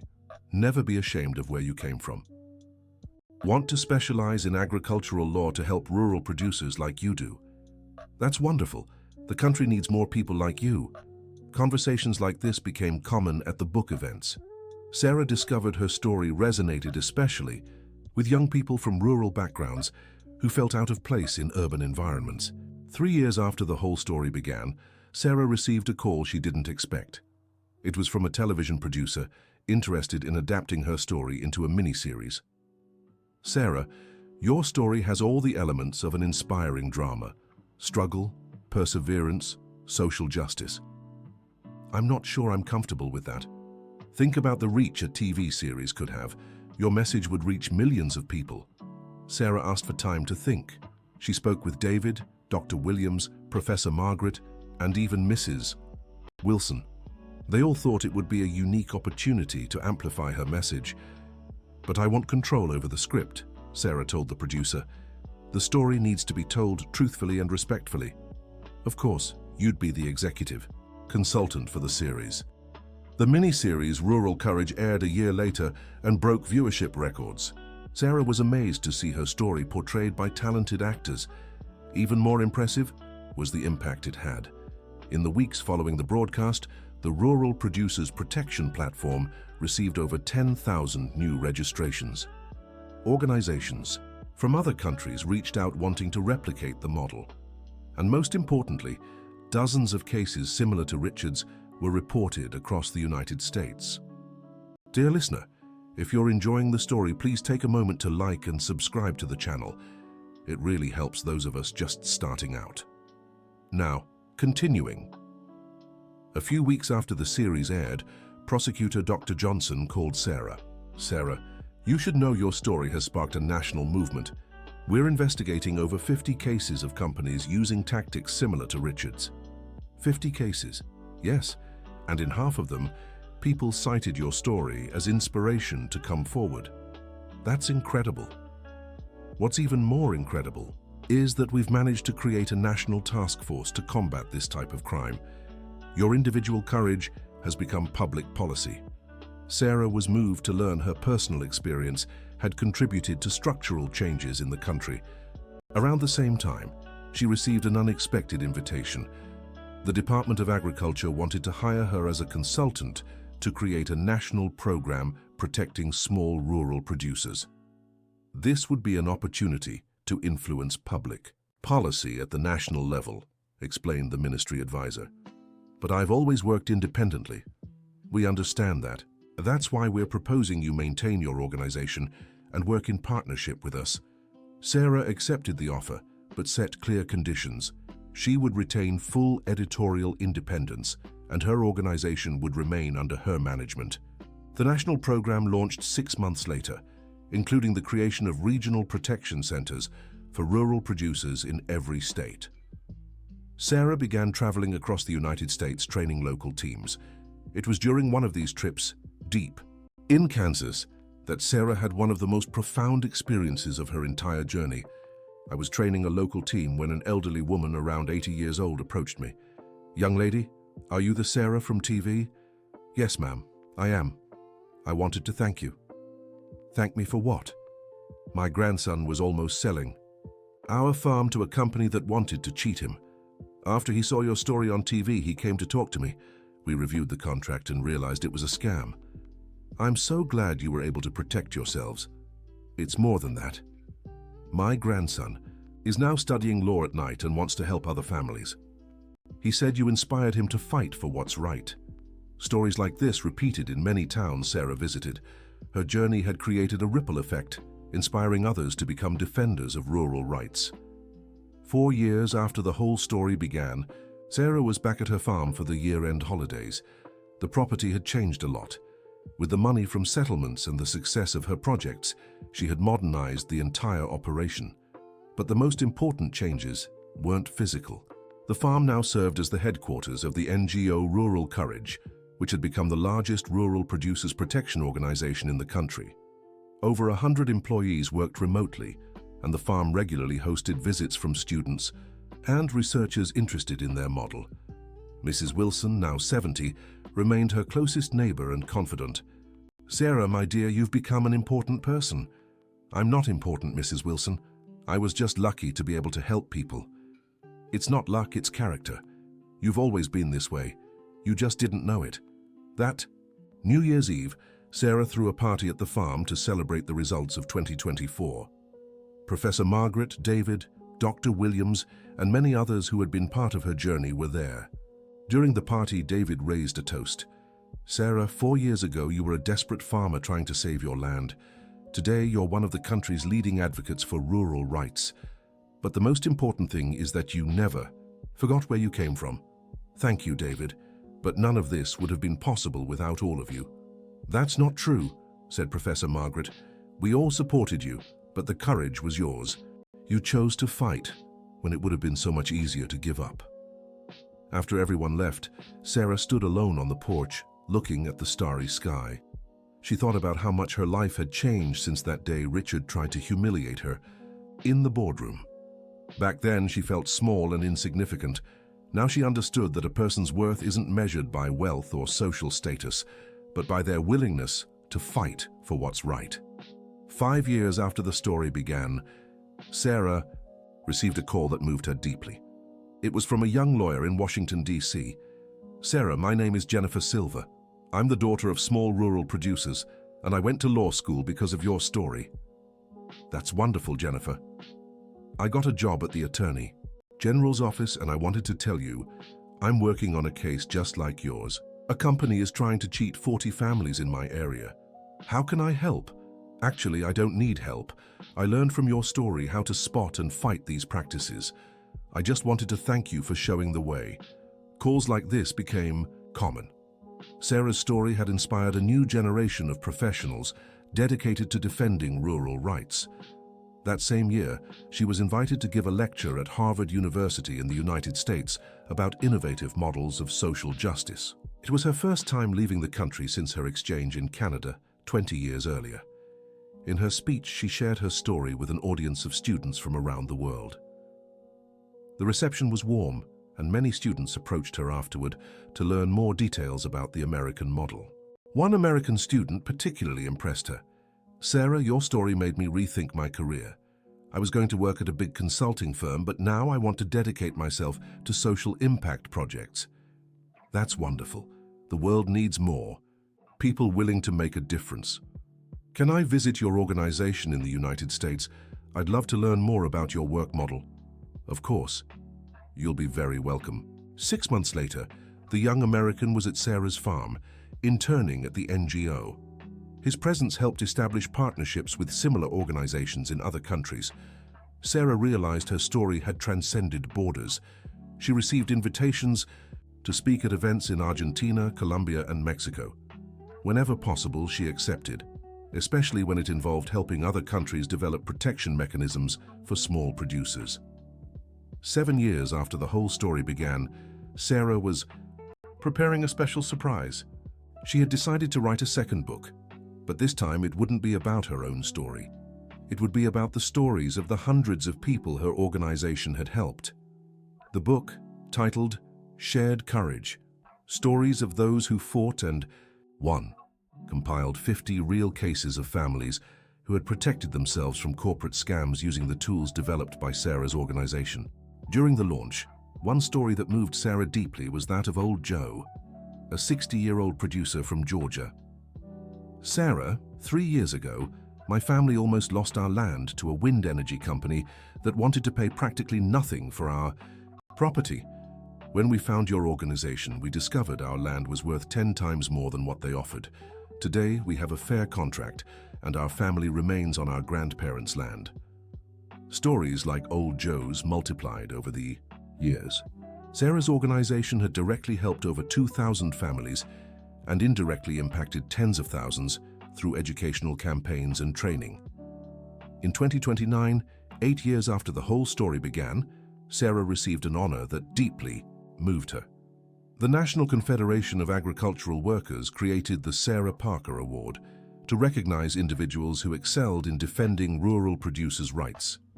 "It's an honor to have my name associated with this cause," Sarah said during the ceremony. "But I want everyone to remember this fight didn't start with me and won't end with me. It's a fight for all rural families in the United States." During the ceremony, Sarah met several people who had been part of her journey. One of the most emotional reunions was with Michael, the lawyer who had witnessed her first confrontation with Richard. "Sarah, do you remember me?" "Of course, Dr. Michael. How are you?" "Very well. I wanted to tell you that after following your story, I completely changed my career. I left Richard's firm and now work exclusively defending rural producers." "That's wonderful." "Your courage that day made me question what kind of lawyer I wanted to be. Today, I can say I'm working for the right side." Conversations like this confirmed to Sarah that her decision to stand up to Richard had repercussions far beyond what she could have imagined. At the end of 2029, Sarah made an important decision. After 8 years leading the organization, she decided to pass the presidency to David, her friend and partner since the beginning of the journey. "David, you know this work as well as I do. It's time for new leadership." "Sarah, are you sure?" "I am. I want to focus more on writing and teaching, and I know the organization will be in great hands." The transition was smooth and emotional. During David's inauguration ceremony, Sarah gave a speech that summed up her life philosophy. "I've learned that true strength doesn't come from how much money we have or what position we hold. It comes from our willingness to fight for what's right even when we're alone and victory seems impossible. Each of you has this strength within you. Never doubt that." At 50, Sarah devoted herself more intensely to teaching. Beyond her university classes, she created a free online course about rural producers' rights that reached over 100,000 students across the country. She also increased her literary output, writing 3 more books, including a novel, inspired by the stories she'd encountered over the years. Her books became references in rural development and social justice. In 2031, 10 years after the whole story began, Sarah decided to take a special trip. She wanted to revisit all the regions where her organization had worked to see firsthand the long-term impact of their efforts. Her first stop was Colorado, where it had all started with the 53 families threatened by Richard. Sarah was moved to see how the region had prospered. The families who kept their land had formed a cooperative and were exporting organic products to several countries. Mrs. Campbell, the producer who had written the first thank you letter to Sarah, was now the cooperative's president. "Sarah, you can't imagine how your courage changed our lives. Today, we're an example of sustainable rural development for the whole country. The credit is all yours. I just helped you see the value of what you already had." "That's not true. Without your initial courage, we'd never have had this opportunity." During her visit, Sarah met Mrs. Campbell's grandchildren, children who had grown up hearing the story of how a brave farmer had saved their land. "Aunt Sarah," said the youngest grandchild, "when I grow up, I want to help people like you do." "You can already help," Sarah replied. "Helping starts with small actions, like being kind to others and standing up for what's right." The journey continued through other states. In each place, Sarah found stories of transformation and hope, families who had kept their land, young people inspired by her story to study and improve themselves, local organizations that had replicated her model of work. In Kansas, she met the 80-year-old woman who had thanked her years earlier. Now 85, she was still active, and her grandson had become a lawyer specializing in agricultural law. "Grandma, this is the Sarah I told you about," said the grandson. "Dear, you haven't changed a bit," the woman said, hugging Sarah. Still with that same sweet smile. "You're the one who moves me. How's the farm?" "Better than ever. My grandson modernized everything but kept the family's essence." At every stop, Sarah confirmed that her decision to stand up to Richard had been the starting point for changes she could never have imagined. The last stop was Aspen, her hometown. The farm where it all began remained her base, but now also served as a training center for rural leaders across Latin America. Mrs. Wilson, now 75, was still her closest neighbor and confidant. "Sarah, dear, you've achieved more than your parents ever dreamed. I think I've achieved exactly what they dreamed, using my education to help others. That's true. They always said you were special." That night, Sarah sat on the same porch where she had so often reflected on her life. She was alone, but she didn't feel lonely. She felt connected to the thousands of people whose lives had crossed hers over the years. She picked up her phone and found a message from David. "Sarah, I wanted you to know the organization hit a new record this month. We helped 300 families just in December. None of this would have been possible without your initial courage. Thank you for showing that it's possible to fight and win." Sarah smiled and typed a reply. "David, the courage isn't mine. It belongs to all the people who choose to fight for what's right. Keep up this important work." At 51, Sarah Parker had become one of the leading voices for rural rights in the United States. But more important than any recognition was the certainty that she had lived a life true to her values. Lying in bed that night, Sarah thought about the journey that had begun with a humiliation in a meeting room. If someone had told her back then that she would become a national figure, she wouldn't have believed it. But now she understood that life's hardest moments are often the doorways to its most meaningful chapters. Richard had tried to humiliate her, but unknowingly, he had awakened a strength she didn't know she possessed. The following year, Sarah released her most personal book, Letters to Myself, What I Wish I Had Known Before Starting. It was a collection of reflections on leadership, courage, and life's purpose, written as a series of letters to the young Sarah, who had faced Richard for the first time. One of the letters read, "Dear Sarah of the past, I know you're scared and feel small in front of powerful men trying to intimidate you. I want you to know you're far stronger than you think. The education your parents gave you, the determination you inherited from them, and the sense of justice you carry in your heart are powerful tools. Don't be afraid to use your voice. Don't be afraid to fight for what's right, and most of all, never be ashamed of where you come from. It's your strength, not your weakness. The road won't be easy, but it will be rewarding. You'll discover you have the power to change not just your own life, but thousands of others. Trust yourself, the world needs your courage. With love, Sarah of the Future." The book became a bestseller and was adopted as required reading in many leadership and personal development courses. In 2033, 12 years after the whole story began, Sarah received the most special invitation of her career. The United Nations wanted to name her Goodwill Ambassador for Sustainable Rural Development. "It's an incredible honor," said the UN representative. "Your story has inspired similar movements in dozens of countries." "I accept with humility," Sarah replied, "but on the condition that I can continue living in the United States and focusing primarily on work with local communities." Of course. In fact, it's exactly that grassroots connection that makes your work so authentic. As Goodwill Ambassador, Sarah began traveling more around the world, always sharing the American experience of protecting small rural producers. But she always returned to her farm in Aspen, which remained her safe haven. In 2035, at 55, Sarah made a decision that surprised many. She announced she would retire from all public roles to dedicate herself exclusively to writing and family. "After 14 years fighting in the trenches of social justice, I feel it's time for a new chapter. I want to focus on recording the stories I've lived and perhaps inspire a new generation through literature." Her retirement was marked by a series of tributes across the country. The most touching was a letter signed by over 1,000 families her organization had helped. "Sarah, you taught us that it doesn't matter where we come from or how powerful our opponents are.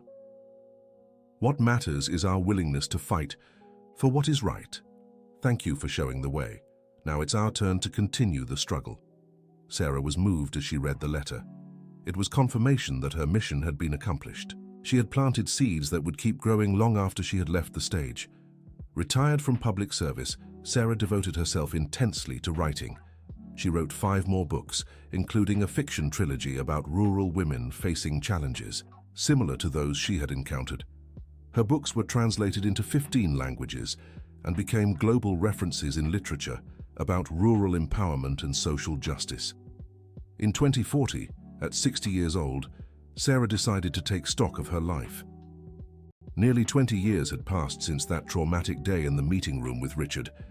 It was time to look back and assess what she had built. The numbers were impressive.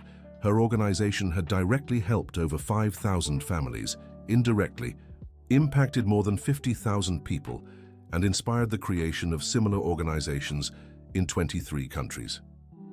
But for Sarah, the most important statistics were different. Hundreds of rural youth who had studied and trained, inspired by her story. Dozens of lawyers and other professionals who had changed careers to dedicate themselves to social justice. And thousands of people who had discovered within themselves the courage to fight for their rights. That year, Sarah received a call that deeply moved her. It was from a 25-year-old woman who introduced herself as the granddaughter of one of the Colorado families protected in the original case against Richard. "Sarah, my name is Rebecca. My grandmother always told me your story. It's so good to hear from you, Rebecca. I wanted you to know that I graduated from law school and just passed the exam to become a prosecutor. I want to specialize in crimes against small rural producers. That's wonderful. The country needs people like you. All of this is because of your inspiration.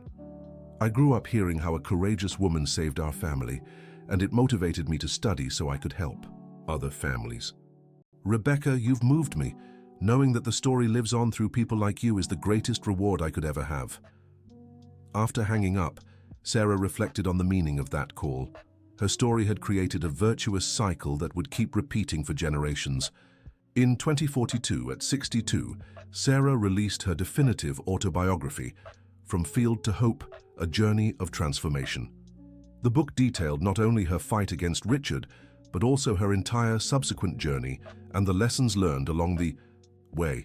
On the last page, she wrote, "If there's one lesson I'd like to leave for those who read this story, it's this. Never underestimate the power of an ordinary person who decides to fight for what's right.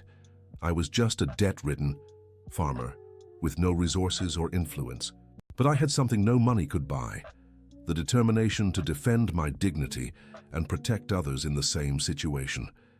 Each of you has that same strength within you, no matter how powerful your opponents may seem or how impossible the situation appears. If you're on the right side of justice, you have a force far greater than any wealth or influence. Use that strength. The world needs you." The autobiography became a publishing phenomenon, selling over 1 million copies in its first year alone. But more important than commercial success was its social impact. Thousands wrote to Sarah, sharing how the book had inspired changes in their own lives. In 2045, at 65, Sarah decided to embark on one last great journey. "I wanted to revisit all the countries where I had given talks over the years to see how the movements protecting rural producers had evolved." The trip lasted 6 months and was documented in a series of articles Sarah wrote for an international newspaper. In each country, she found organizations inspired by her United States model, adapted to local realities. In Argentina, she met a cooperative of small producers that had formed after one of her talks in Buenos Aires. In Mexico, she visited a rural school that used her books as teaching material. In Colombia, she attended a conference where over 100 rural leaders shared their experiences of struggle. But it was in India that Sarah had the most memorable experience of the trip. She met a 40-year-old woman who had created an organization to protect small farmers from multinational companies trying to buy their land for absurdly low prices. "Sarah, your story reached us through a book translated into Hindi. When I read about your fight, I understood that rural women everywhere face similar challenges. It's true, the struggle for dignity and justice is universal. I wanted you to know that your courage inspired not just me, but hundreds of women in my region. Today we have a protection network covering over 1,000 villages." Sarah was moved to see that her story had transcended continents and cultures, creating a global network of people committed to social justice. Returning to the United States, Sarah felt complete. She had lived a full life, rich in purpose and meaning. More importantly, she had created a legacy that would continue impacting lives long after her time. In 2047, at 67, Sarah received the greatest honor of her life. The US government announced the creation of the Sarah Parker Institute for Rural Rights Defense, a permanent institution responsible for coordinating all public policies protecting small producers. This honor surpasses any dream I could have had, Sarah said during the launch ceremony. But I want everyone to remember this institute isn't about me. It's about the millions of rural families who deserve dignity and respect. During the ceremony, several national and international leaders paid tribute to Sarah. But the speech that moved her most was from David, her longtime friend, who now led the organization she had founded. Sarah, you turned a personal humiliation into a national cause. You showed that an ordinary person can make a difference when they have the courage to fight for what's right. But more importantly, you never forgot your roots and always kept your feet on the ground. That night, Sarah returned to her farm in Aspen. Mrs. Wilson, now 83 but still sharp and active, was waiting on the porch with coffee. How was the ceremony, dear? Emotional, Mrs. Wilson, but I'm happy to be home. This has always been your place. No matter how far you go, you always come back to this land. It's true, this farm is my anchor. Sitting on the porch, the two women fell silent, gazing at the starry Aspen sky. Sarah reflected on the journey she had taken since that fateful day in the meeting room. Mrs. Wilson, do you think my parents would be proud? Dear, they've always been proud. From the day you were born, they knew you were special. I miss them every day. They're here, Sarah, in every person you've helped, in every family that kept their land because of your fight. Your parents live on through the good you've done in the world. Those words touched Sarah deeply. It was true. Her parents had planted values she had nurtured and multiplied throughout her life. In 2050, at 70 years old, Sarah announced she would write her final book. It would be an open letter to future generations, sharing the most important lessons she had learned over her 7 decades of life. The book, titled Letter to Those Who Will Come, Lessons from a Life Dedicated to Justice, was written over an entire year. Sarah wanted every word to be carefully chosen. In the introduction, she wrote, "Dear young people of the future, I write this letter at 70, looking back on a life that began on a small farm in Aspen and took me to places I could never have imagined.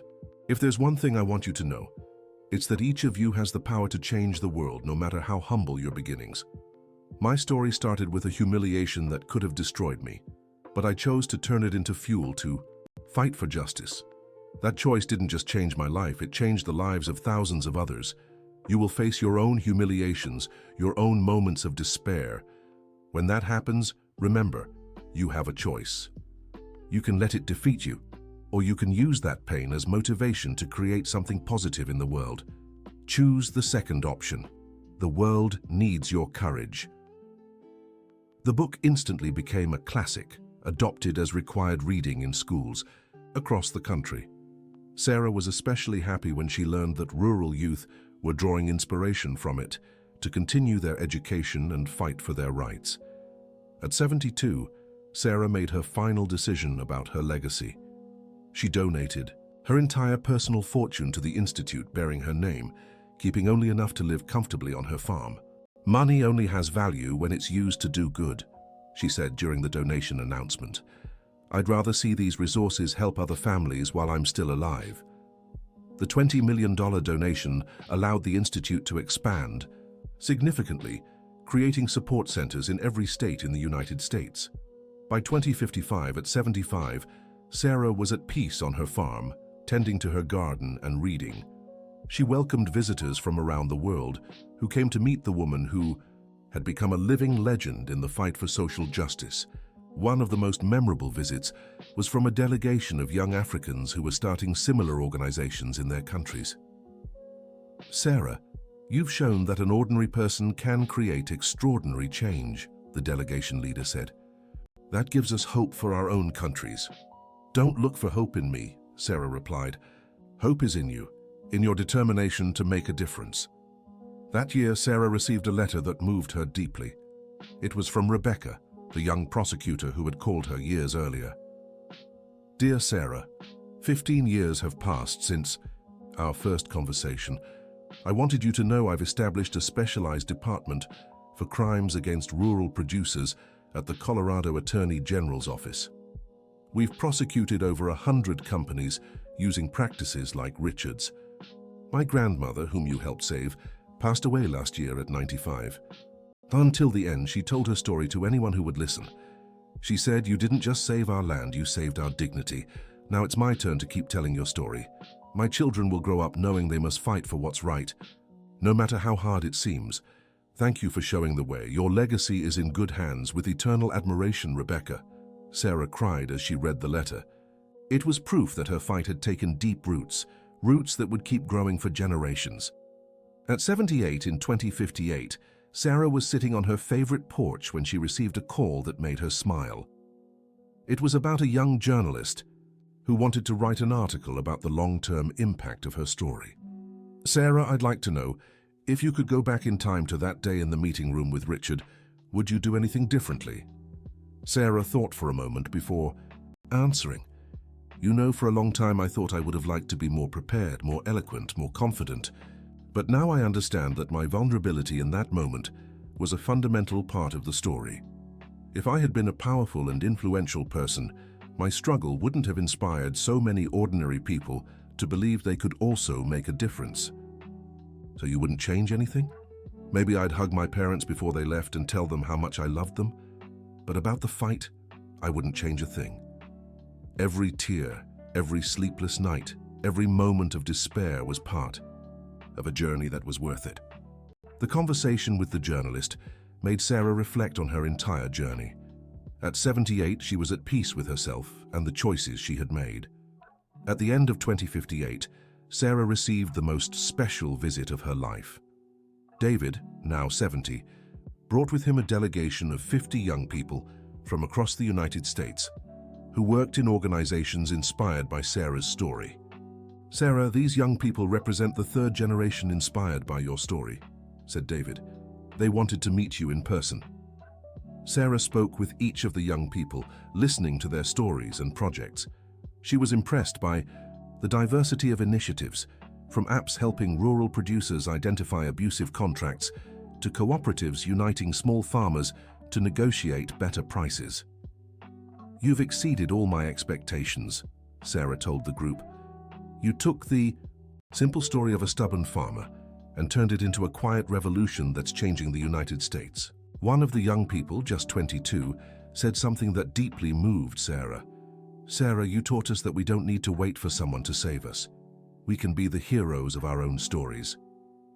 That night, after everyone had left, Sarah sat alone on the porch and gazed at the starry sky. She was grateful to have lived long enough to see her story multiply into so many others of courage and transformation. At 80 in 2060, Sarah was physically frailer, but mentally sharp and spiritually at peace. She received visitors almost daily, always willing to share her experience with anyone genuinely interested in making a difference in the world. Mrs. Wilson, now 93, was still her most constant companion. The two women had grown old, together, witnessing the changes their fight had brought about. "Sarah, my dear, you've accomplished more in one lifetime than most people would in 10. Mrs. Wilson, I just did what my parents taught me. Stand up for what's right and help those in need. Your parents planted the seed, but you grew the tree." In December 2060, Sarah received a tribute that moved her more than any other. The United States Congress unanimously approved the creation of National Rural Courage Day, celebrated on March 15th, the date of Sarah's first confrontation with Richard. "It's an honor I don't deserve," Sarah said during the ceremony, joining by video call from her farm. "But if this day inspires even one person to fight for their rights, it will have been worth it." During the ceremony, letters of gratitude were read from across the country. One that particularly touched Sarah was from a rural school in Alaska. "Mrs. Parker, our students have studied your story since they were little. You taught us that it doesn't matter where we're born or how simple our beginnings are. What matters is our character and our willingness to fight for what's right.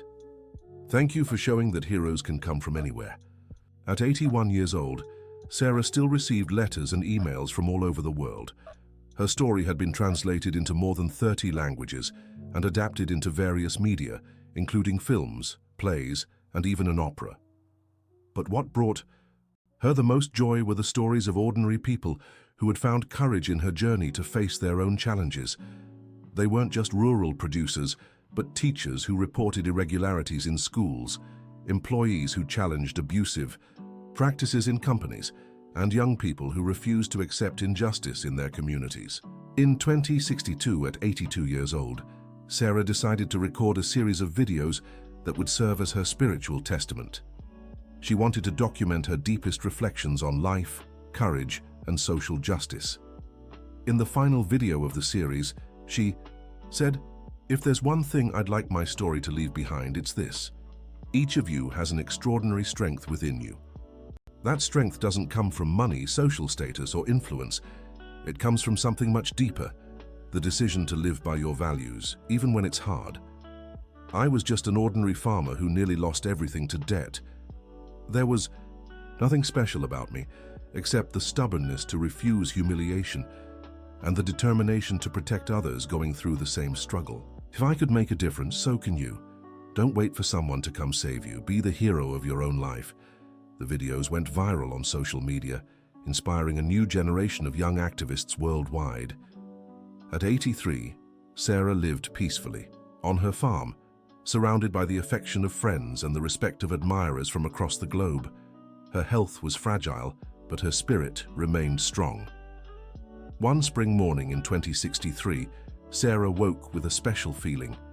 She sensed it was time for one last symbolic gesture. She asked David to visit her urgently. "David, I want you to take me to that building where it all began." "Sarah, are you sure? It's a long trip and you're not strong enough." "I'm sure. I need to close the circle." David arranged everything for a comfortable journey. When they arrived at the building in Denver, Sarah asked to go up to the floor where Richard's old office had been.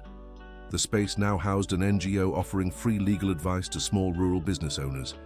A plaque on the wall read, "Sarah Parker Center for Rural Legal Support."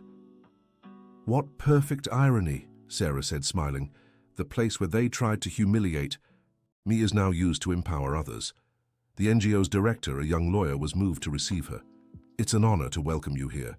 This center has already helped over 2,000 rural producers." "How wonderful to hear that," Sarah asked, to be left alone for a few minutes in the room that had once been Richard's office. She sat in the same chair she had occupied 42 years earlier, when she was just a desperate farmer trying to save her land. She closed her eyes and remembered that day, the humiliation, the fear, the powerlessness. Then she thought of everything that had happened since. Thousands of lives transformed, organizations founded, laws changed, a new awareness of rural producers' rights. "Thank you," Sarah whispered into the empty room, addressing her parents who had always believed in her, the people who had supported her along the way, and even Richard, who had unknowingly been the catalyst for a transformation he could never have imagined. When David returned to the room, he found Sarah smiling peacefully. "Ready to go home?" "Yes, now I'm ready." On the drive back, Sarah gazed at the rural landscape she knew so well. She saw well-tended small farms, families working the land, children playing in the yards. It was the rural United States she had helped protect and strengthen. 3 months after that symbolic trip, on a quiet September morning in 2063, Sarah Parker passed away peacefully at her farm at the age of 83. She was asleep on the porch where she had so often reflected on life, surrounded by the land she had defended with such love. Mrs. Wilson, now 96, was by her side when she left. "Go in peace, child. You fulfilled your mission," whispered her old friend. The news of Sarah's passing spread quickly across the United States and the world. Thousands paid tribute to the woman who had turned personal humiliation into a global cause. The US president declared 3 days of national mourning, Leaders from dozens of countries sent condolences, but the most touching tributes came from ordinary people who had been directly impacted by her fight. A collective letter signed by over 5,000 rural families read, "Sarah Parker taught us that true wealth isn't in what we own, but in the good we do." She is gone, but her legacy will live on in every family that kept their land, in every young person who found the courage to fight for their dreams, in every person who refused to accept injustice. Thank you, Sarah, for showing us that an ordinary person can do extraordinary things when their heart is in the right place. Sarah's funeral was held at the church in Aspen, but was broadcast live worldwide. People from every continent paid their final respects to the farmer who had become a global symbol of courage and social justice. David gave the eulogy. "Sarah Parker was my friend for over 40 years. I watched her grow from an uncertain young farmer into one of the leading voices for social justice in the United States. But what I admired most was that no matter how much recognition she received, she never forgot her roots or lost her humility. Sarah taught us that heroism isn't about having superpowers or unlimited resources. It's about having the courage to do what's right, even when we're alone and afraid." She was a hero not just on the day she stood up to Richard, but every day after, when she chose to use her experience to help others. Her body is gone, but her spirit will live on in every life she touched, in every injustice we fight, in every time we choose courage over fear. After the funeral, Sarah was buried in Aspen's local cemetery in a simple ceremony, just as she had always wished.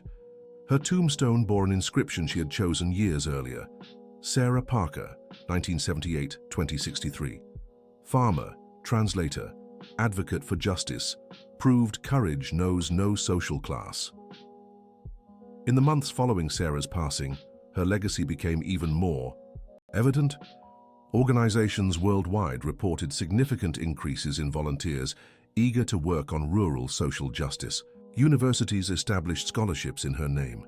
Governments implemented new laws protecting small farmers, inspired by her work. But perhaps the most meaningful tribute came from where it was least expected. Michael, Richard's former lawyer, who had witnessed Sarah's first confrontation with his ex-boss, now 80 years old, wrote a book titled From Across the Table: How Sarah Parker Changed My Life. In it, Michael revealed never-before-known details about that fateful day. When Sarah walked into that room over 40 years ago, we all completely underestimated her. Richard was confident she would be just another victim of his schemes. I myself thought it would be a quick, inconsequential meeting.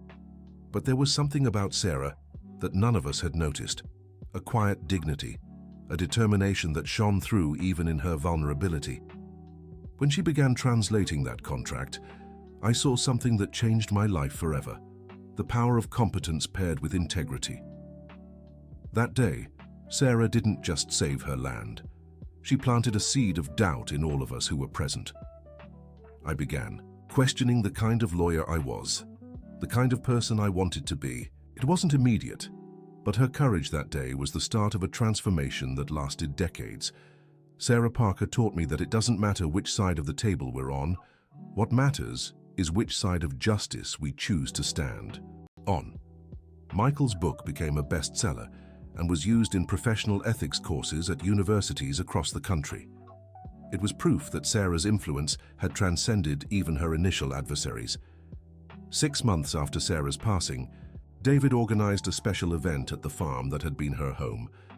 It was the first annual Sarah Parker Conference on Rural Justice, which brought together over 500 participants from 50 countries. During the conference, studies were presented showing the quantifiable impact of Sarah's work. In the United States alone, her initiatives had directly protected more than 80,000 acres of land belonging to small farmers, representing an economic value of over $500 million. But the most impressive numbers were the qualitative ones. A survey of rural youth showed that 78% knew Sarah's story, and 65% cited her as their inspiration to continue their education. At American universities, there was a 340% increase in students interested in courses related to agricultural law and sustainable rural development. Rebecca, the prosecutor who had been inspired by Sarah's story since she was young, delivered the keynote speech at the conference. Sarah Parker left us far more than an inspiring story. She left us a replicable model for turning outrage into constructive action. Over the past 5 years, the department I created has prosecuted over 300 companies for abusive practices against rural farmers. Each case is an extension of the fight Sarah began in that meeting room. During the conference, the creation of the Global Sarah Parker Network was announced, an international organization connecting all rural protection movements inspired by the American story. The network already had partner organizations in 42 countries. One of the most emotional moments of the conference was when Mrs. Wilson, now 96 but still sharp, was invited to speak about her friendship with Sarah. I met Sarah when she was a 10-year-old girl. I always knew she was special, but I never imagined she'd become someone so important to so many people. What I admire most about her is that she never changed her core. Until the end of her life, she remained the same generous, stubborn girl I met over 60 years ago. Mrs. Wilson's words deeply moved the audience, reminding everyone that behind the international leader was always a simple person with deep roots in the land she defended. A year after Sarah's passing, an initiative emerged that she would surely have approved of. Professor Margaret, now retired but still active, created the Sarah Parker Rural School, an innovative educational project bringing quality education to isolated rural communities. The school operated through mobile units that visited small communities, offering literacy courses, technical training, and education on rural rights. The project was inspired by Sarah's philosophy that education was the most powerful tool for empowerment. Sarah always said knowledge was power, explained Professor Margaret during the project launch. This school is our way of democratizing that power, bringing it to where it's needed most. The first unit of the school was set up in a converted van that traveled to the most remote regions of Colorado. In just 6 months, it had served over 1,000 people across 30 different communities. One of the school's students, a 19-year-old named Peter, wrote a letter that moved the entire team. I never imagined I could study law while living in such a small, isolated community. The Sarah Parker Rural School didn't just give me access to books and knowledge. It showed me I could dream big without leaving my roots behind. I want to become a lawyer to defend my community, just like Sarah defended hers. Stories like Peter's multiplied across the country. The rural school expanded rapidly, supported by businesses, universities, and international organizations. Within 3 years, it operated 15 mobile units covering every region of the United States. 2 years after Sarah's passing, something happened that showed how her influence had transcended generations. Sophie, the great-granddaughter of one of the families protected in the original Colorado case, was accepted into the University of California to study agricultural law. Sophie was only 20, but carried a family history deeply shaped by Sarah's fight. Her great-grandmother had been one of the 53 families threatened by Richard, and the story had been passed down through 3 generations. I grew up hearing about a brave woman who saved our family, Sophie said during her university admissions interview. Now I want to prepare myself to save other families, just like she did. Sophie's case wasn't unique. A study by the Sarah Parker Institute identified over 200 young people from families directly helped by her struggle who had chosen careers in social justice and rural rights advocacy. David, now 75, was deeply moved when he heard about these cases. Sarah always said the real victory wasn't in saving a few specific families, but in inspiring an entire generation to fight for justice. Seeing these young people choose these careers, I know she accomplished exactly that. 3 years after Sarah's passing, the United States saw a significant shift in rural rights. Reports of abusive practices against small farmers had increased. 5-fold, yet paradoxically, actual cases had dropped by half. Dr. Johnson, the prosecutor who had taken Richard to court, explained the apparent contradiction. People are reporting more because they know their rights and where to seek help. This has created an environment where companies think twice before resorting to abusive tactics. Prevention has become more effective than punishment. This cultural change was directly attributed to Sarah's educational legacy. Her books were used in rural schools nationwide, and her story was shared on radio programs, reaching even the most isolated communities. A concrete example of this transformation happened in rural Louisiana, where a company tried using tactics similar to Richard's to buy land from small farmers. But this time, the community was prepared. Anthony Miller, the community leader, recounted how they resisted. When the company showed up with those complicated contracts, our first reaction was to seek help. We knew Sarah's story and understood we shouldn't sign anything without fully understanding it. We contacted the institute named after her and discovered it was just another scam. The community not only rejected the abusive offers, but also organized their properties into a cooperative that became a model of sustainable, rural development in the region. 4 years after Sarah's departure, her farm in Aspen had become a pilgrimage site for people from all over the world. The municipal government created the Sarah Parker Heritage Trail, which included the farm, the school she attended, and the key sites related to her story. But the tourism wasn't just about sightseeing. The farm functioned as a training center where visitors learned about sustainable agriculture, rural rights, and community organizing. Mrs. Wilson, now 100 years old and one of the oldest people in the area, had become a kind of guardian of Sarah's memory.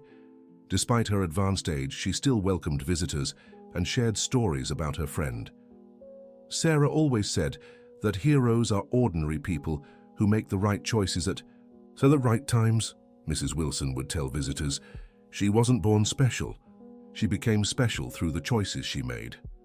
One of the most special visitors was Roberts, the grandson of Richard Thompson. Roberts was 30 years old and had grown up hearing a very different version of the story. To his family, Sarah had been nothing more than an opportunist who had destroyed his grandfather's business. But as Roberts became an adult and began researching the history on his own, he discovered the truth. He decided to visit Sarah's farm to better understand what had happened. "I'm sorry for what my grandfather did," Roberts told Mrs. Wilson during his visit. "I grew up with a distorted version of history, but now I understand that Sarah was defending her rights and the rights of other families." Roberts had become a lawyer specializing in rural conflict mediation, dedicating his career to resolving disputes peacefully and fairly. "It's ironic," he said. "My grandfather tried to destroy Sarah, but in the end it was her story that inspired me to choose a career dedicated to justice." Roberts's visit was widely covered in the media and became a powerful symbol of how Sarah's legacy was transforming even the families of her former adversaries. 5 years after Sarah's departure, the Sarah Parker Institute published a comprehensive report on the impact of her work. The numbers were impressive. Over 15,000 rural families directly protected, 127 organizations created inspired by her model, 2.3 million people indirectly impacted through educational programs, 156 municipal and state laws modified to better protect small producers, 3,400 professionals trained in courses on rural rights. But beyond the numbers, the report highlighted profound qualitative changes. There had been a transformation in how American society viewed small rural producers. The prejudice and discrimination Sarah had faced were giving way to new respect and appreciation. Dr. Williams, who had worked with Sarah for over 20 years, summed up this transformation. "Sarah taught us that we shouldn't judge people by their appearance or social background. We should judge them by their character and their actions. That lesson changed not just the rural world, but American society as a whole." 6 years after Sarah's departure, an event took place that she would surely have considered her greatest victory. The United States Congress unanimously passed the Sarah Parker Small Rural Producers Protection Act, comprehensive legislation that established national guidelines to protect rural communities from abusive corporate practices. The law included several innovative measures: creation of a national alert system for suspicious contracts, mandatory free legal assistance for rural producers in negotiations with large corporations, severe penalties for companies using false information or psychological pressure, funds for training and education of rural communities, Rebecca, now Attorney General of Colorado, was one of the key architects of the law. This law is the culmination of decades of struggle begun by Sarah Parker. She turned a personal case into a national cause, and now that cause becomes permanent public policy. During the law's signing ceremony, the President of the United States gave an emotional speech. Sarah Parker taught us that a nation's greatness is not measured by the wealth of its powerful, but by the dignity of its humblest. This law is our way of honoring that lesson. The ceremony was broadcast live across the country and attended by hundreds of people impacted by Sarah's work. David, now 80 years old, represented the Sarah Parker Institute at the event.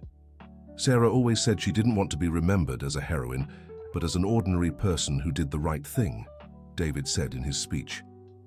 This law proves that when ordinary people do the right thing, they can change the destiny of an entire nation. 7 years after Sarah's passing, her story took on a new international dimension. The United Nations created the Sarah Parker Global Program to support small rural producers in developing countries. The program was based on models developed in the United States and adapted to different cultural and economic realities. In its first year, it operated in 15 countries across Latin America, Africa, and Asia. Professor Margaret, now 85, was invited to lead the program. It's moving to see how Sarah's story transcended borders. We've proven that the fight for justice is universal, and that methods developed in a small American town can be applied anywhere in the world. One of the program's most impactful cases was in Senegal, where a community of small farmers was being pressured by a European multinational to sell their land for a pittance. Using techniques developed by Sarah, the community not only resisted the pressure, but also negotiated a fair agreement that benefited all parties. Tyrone Jackson, the Senegalese community leader, sent a heartfelt letter of gratitude that moved the entire program team. We never imagined the story of an American farmer could help us here in Senegal. But Sarah Parker taught us that courage has no nationality. We applied her methods and succeeded in protecting our ancestral land. Now our children can grow up in the same place where our grandparents did. 8 years after Sarah's passing, a new generation of leaders emerged, those who had grown up hearing her story as a living legend. These young people, now in their 20s and 30s, were taking on important roles in organizations, businesses, and government. A striking example was Rachel Stevens, 28, who became the youngest Secretary of Rural Development in New York's history. Rachel had written her master's thesis on Sarah's legacy and applied her principles in the public policies she developed. Sarah Parker showed us it's possible to be firm without being aggressive, strong without being arrogant, Rachel said during her inauguration. These lessons will guide every policy we create. Under Rachel's leadership, New York became the first state to fully implement the principles of the Sarah Parker Small Rural Producers Protection Act, creating a model soon replicated by other states. 9 years after Sarah's departure, Mrs. Wilson, now 102 years old, still lived in her home next to Sarah's old farm. Despite her advanced age, she remained sharp and continued receiving visitors interested in learning more about her friend. In a special interview marking the 9th anniversary of Sarah's passing, Mrs. Wilson shared a reflection that perfectly summarized the legacy left behind. Sarah taught me that age is just a number. Courage is what matters. She was 43 when she stood up to that powerful man, but the courage she showed that day was fueled by a lifetime of strong values. Today, I see 20-year-olds with the same courage she had. That means her story didn't die with her. Mrs. Wilson's interview went viral on social media, shared millions of times. Phrases like, "Courage has no age" and "Strong values fuel courage" became mottos for a new generation of activists. 10 years after Sarah's passing, the United States held a national ceremony to mark the occasion. Over a decade, the country had transformed significantly in terms of rural rights, and Sarah was widely recognized as the catalyst for that change. The main event took place in the capital, but simultaneous ceremonies were held in every state. In Aspen, thousands gathered at Sarah's farm for a special tribute. David, now 85, delivered the keynote speech. 10 years have passed since Sarah left us physically, but her presence has never been stronger. Every family that keeps their land, every young person who chooses to fight for justice, every law that protects the vulnerable, they're all extensions of the courage she showed in that meeting room over 50 years ago. During the ceremony, the Sarah Parker Memorial was unveiled, a space dedicated to preserving her story and inspiring future generations.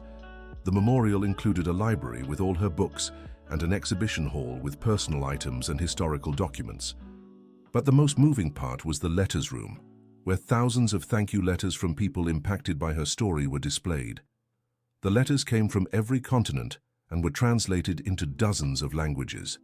One letter that stood out was from a 12-year-old girl from rural Montana. "Dear Sarah, my name is Hope, and I live in a very small community near the river.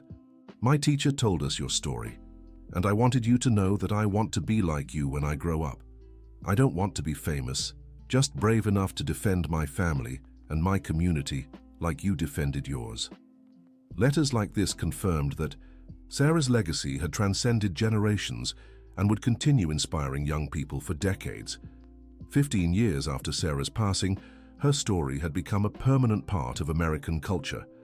Schools nationwide included her biography in required curricula, and her life was told in children's books, films, and plays. A particularly popular adaptation was a TV series produced by a major network, depicting not only Sarah's original struggle, but also the impact of her story in the following decades. The show broke viewership records and was exported to over 40 countries.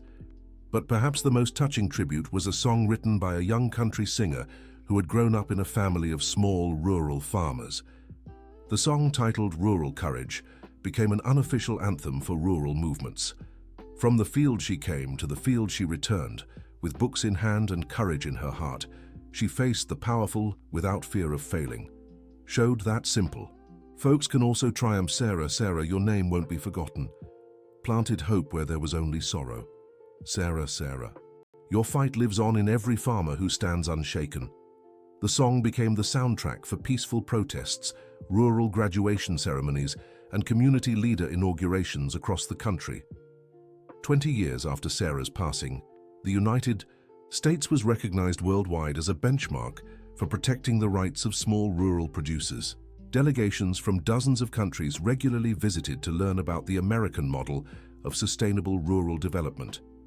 The Sarah Parker Institute had grown into an international organization with offices in 15 countries. Its community empowerment methodology was studied in universities worldwide and had been adapted to resolve conflicts far beyond agriculture. Rebecca, now 60, and one of the world's leading experts on rural rights, wrote a book about the evolution of Sarah's legacy. What Sarah began as a personal fight to save her property became a quiet revolution that changed how the world views the rights of small producers. Her method of combining technical knowledge, moral courage, and peaceful strategy became a replicable model in any context of power imbalance. Rebecca's book became required reading in international relations courses and was translated into over 30 languages. 25 years after Sarah's passing, Mrs. Wilson, now 122, became one of the oldest people in the United States.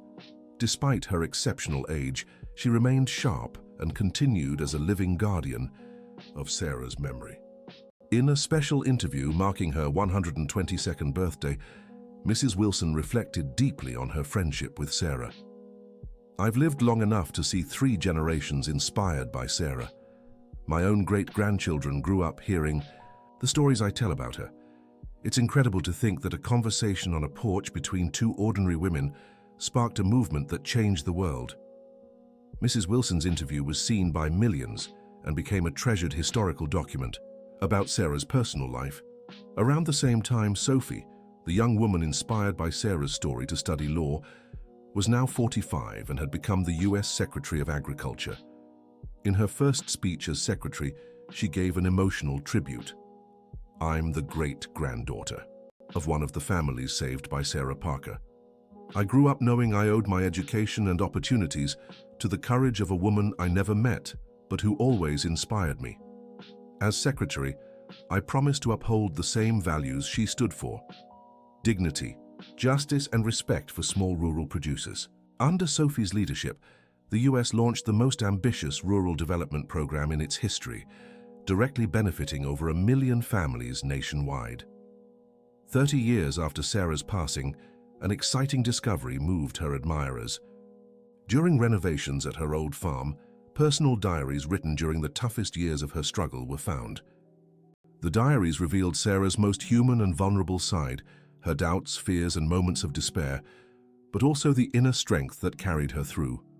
One particularly touching entry, written days after her first confrontation with Richard, read, "I'm still shaking with nerves, but also with pride.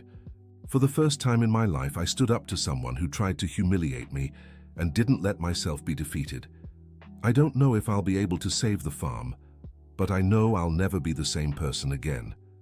I discovered a strength inside me I never knew existed. Maybe my parents were right when they said I was special."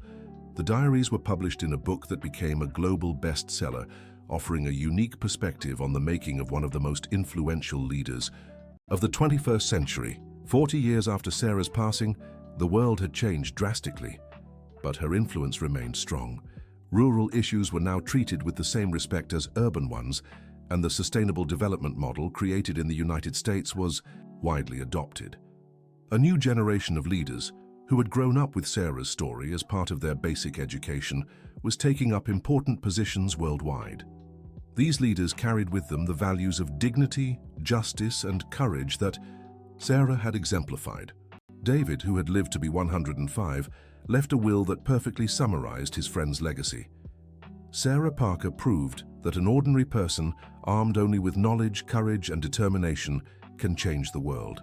She wasn't born special. She became special through the choices she made. May her story continue to inspire future generations to make the right choices at the right moments. 50 years after Sarah's passing, her farm in Aspen had become an international pilgrimage site. People from every continent visited the place where it all began, seeking inspiration for their own struggles. Sarah's grave, now a national monument, received flowers daily from anonymous admirers. The original inscription had been supplemented with a line from her own writings: "True wealth isn't in what we possess, but in the good we do." Mrs. Wilson had passed away at 128, the oldest person in US history at the time. In her will, she left behind all her recorded memories of Sarah on video for future generations. 60 years after Sarah's passing, the United States held a special ceremony to mark what would have been her 125th birthday. The country had become a global reference for rural social justice, and Sarah was widely recognized as the pioneer of this transformation. During the ceremony, a manifesto signed by leaders worldwide was read, acknowledging Sarah Parker as one of the most influential figures of the 21st century. Sarah Parker taught us that greatness isn't measured by the power we hold over others, but by the service we render to humanity. Her life continues to inspire millions to fight for a fairer and more dignified world. 70 years after Sarah's passing, her influence had transcended all measure. Universities worldwide offered courses on her legacy, and her methodology of peaceful resistance was studied as a model for social change. A global survey showed that 87% of people knew her story, and 72% cited her as an inspiration in their own lives. Sarah had become a universal symbol of courage, determination, and social justice. 80 years after Sarah's passing, at a special ceremony held at the United Nations headquarters, the creation of World Civic Courage Day was announced, to be celebrated annually on Sarah's birthday. The UN Secretary-General explained, "The choice. Sarah Parker represents the best of humanity, the ability to turn adversity into opportunity, humiliation into dignity, and apparent defeat into lasting victory. May her example continue to inspire citizens worldwide to fight for their rights and the rights of others." 90 years after Sarah's departure, her original farm had become a university campus entirely dedicated to the study of sustainable rural development and social justice. Students from all over the world came to study at the Sarah Parker campus, considered the global center of excellence in its field. The house where Sarah had lived was preserved exactly as she left it, serving as a museum and a source of inspiration for students. The porch where she had so often reflected on life remained a place of meditation and contemplation.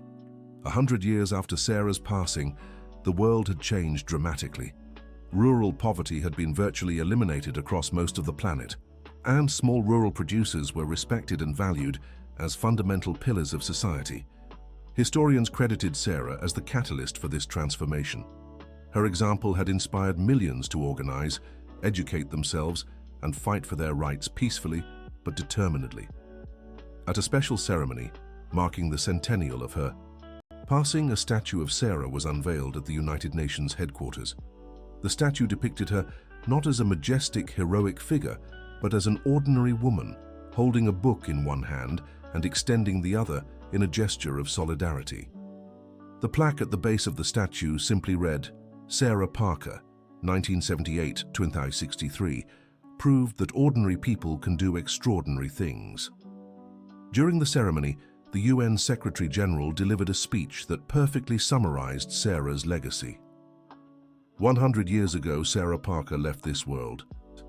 But her ideas, her methods, and above all her courage, live on in every person who refuses to accept injustice, in every community that organizes to defend its rights, in every young person who chooses to fight for a better world. She taught us that we don't need to be perfect to make a difference. We only need the courage to begin, the wisdom to learn, and the persistence to continue. Sarah Parker started as an indebted farmer trying to save her land. She ended as one of the most influential figures in human history. May her journey continue to inspire all ordinary people who carry within them the potential for extraordinary change. End of story. Now tell us what you thought of Sarah Parker's story. Where do you see us from? Do you believe an ordinary person can truly make a difference as Sarah did? Share your thoughts on courage, justice, and perseverance in the comments. We'd love to hear your perspective on this inspiring journey. Thank you so much for joining us on this long story. Don't forget to like and, most importantly, subscribe to the channel so you won't miss other moving stories that showcase the power of human determination.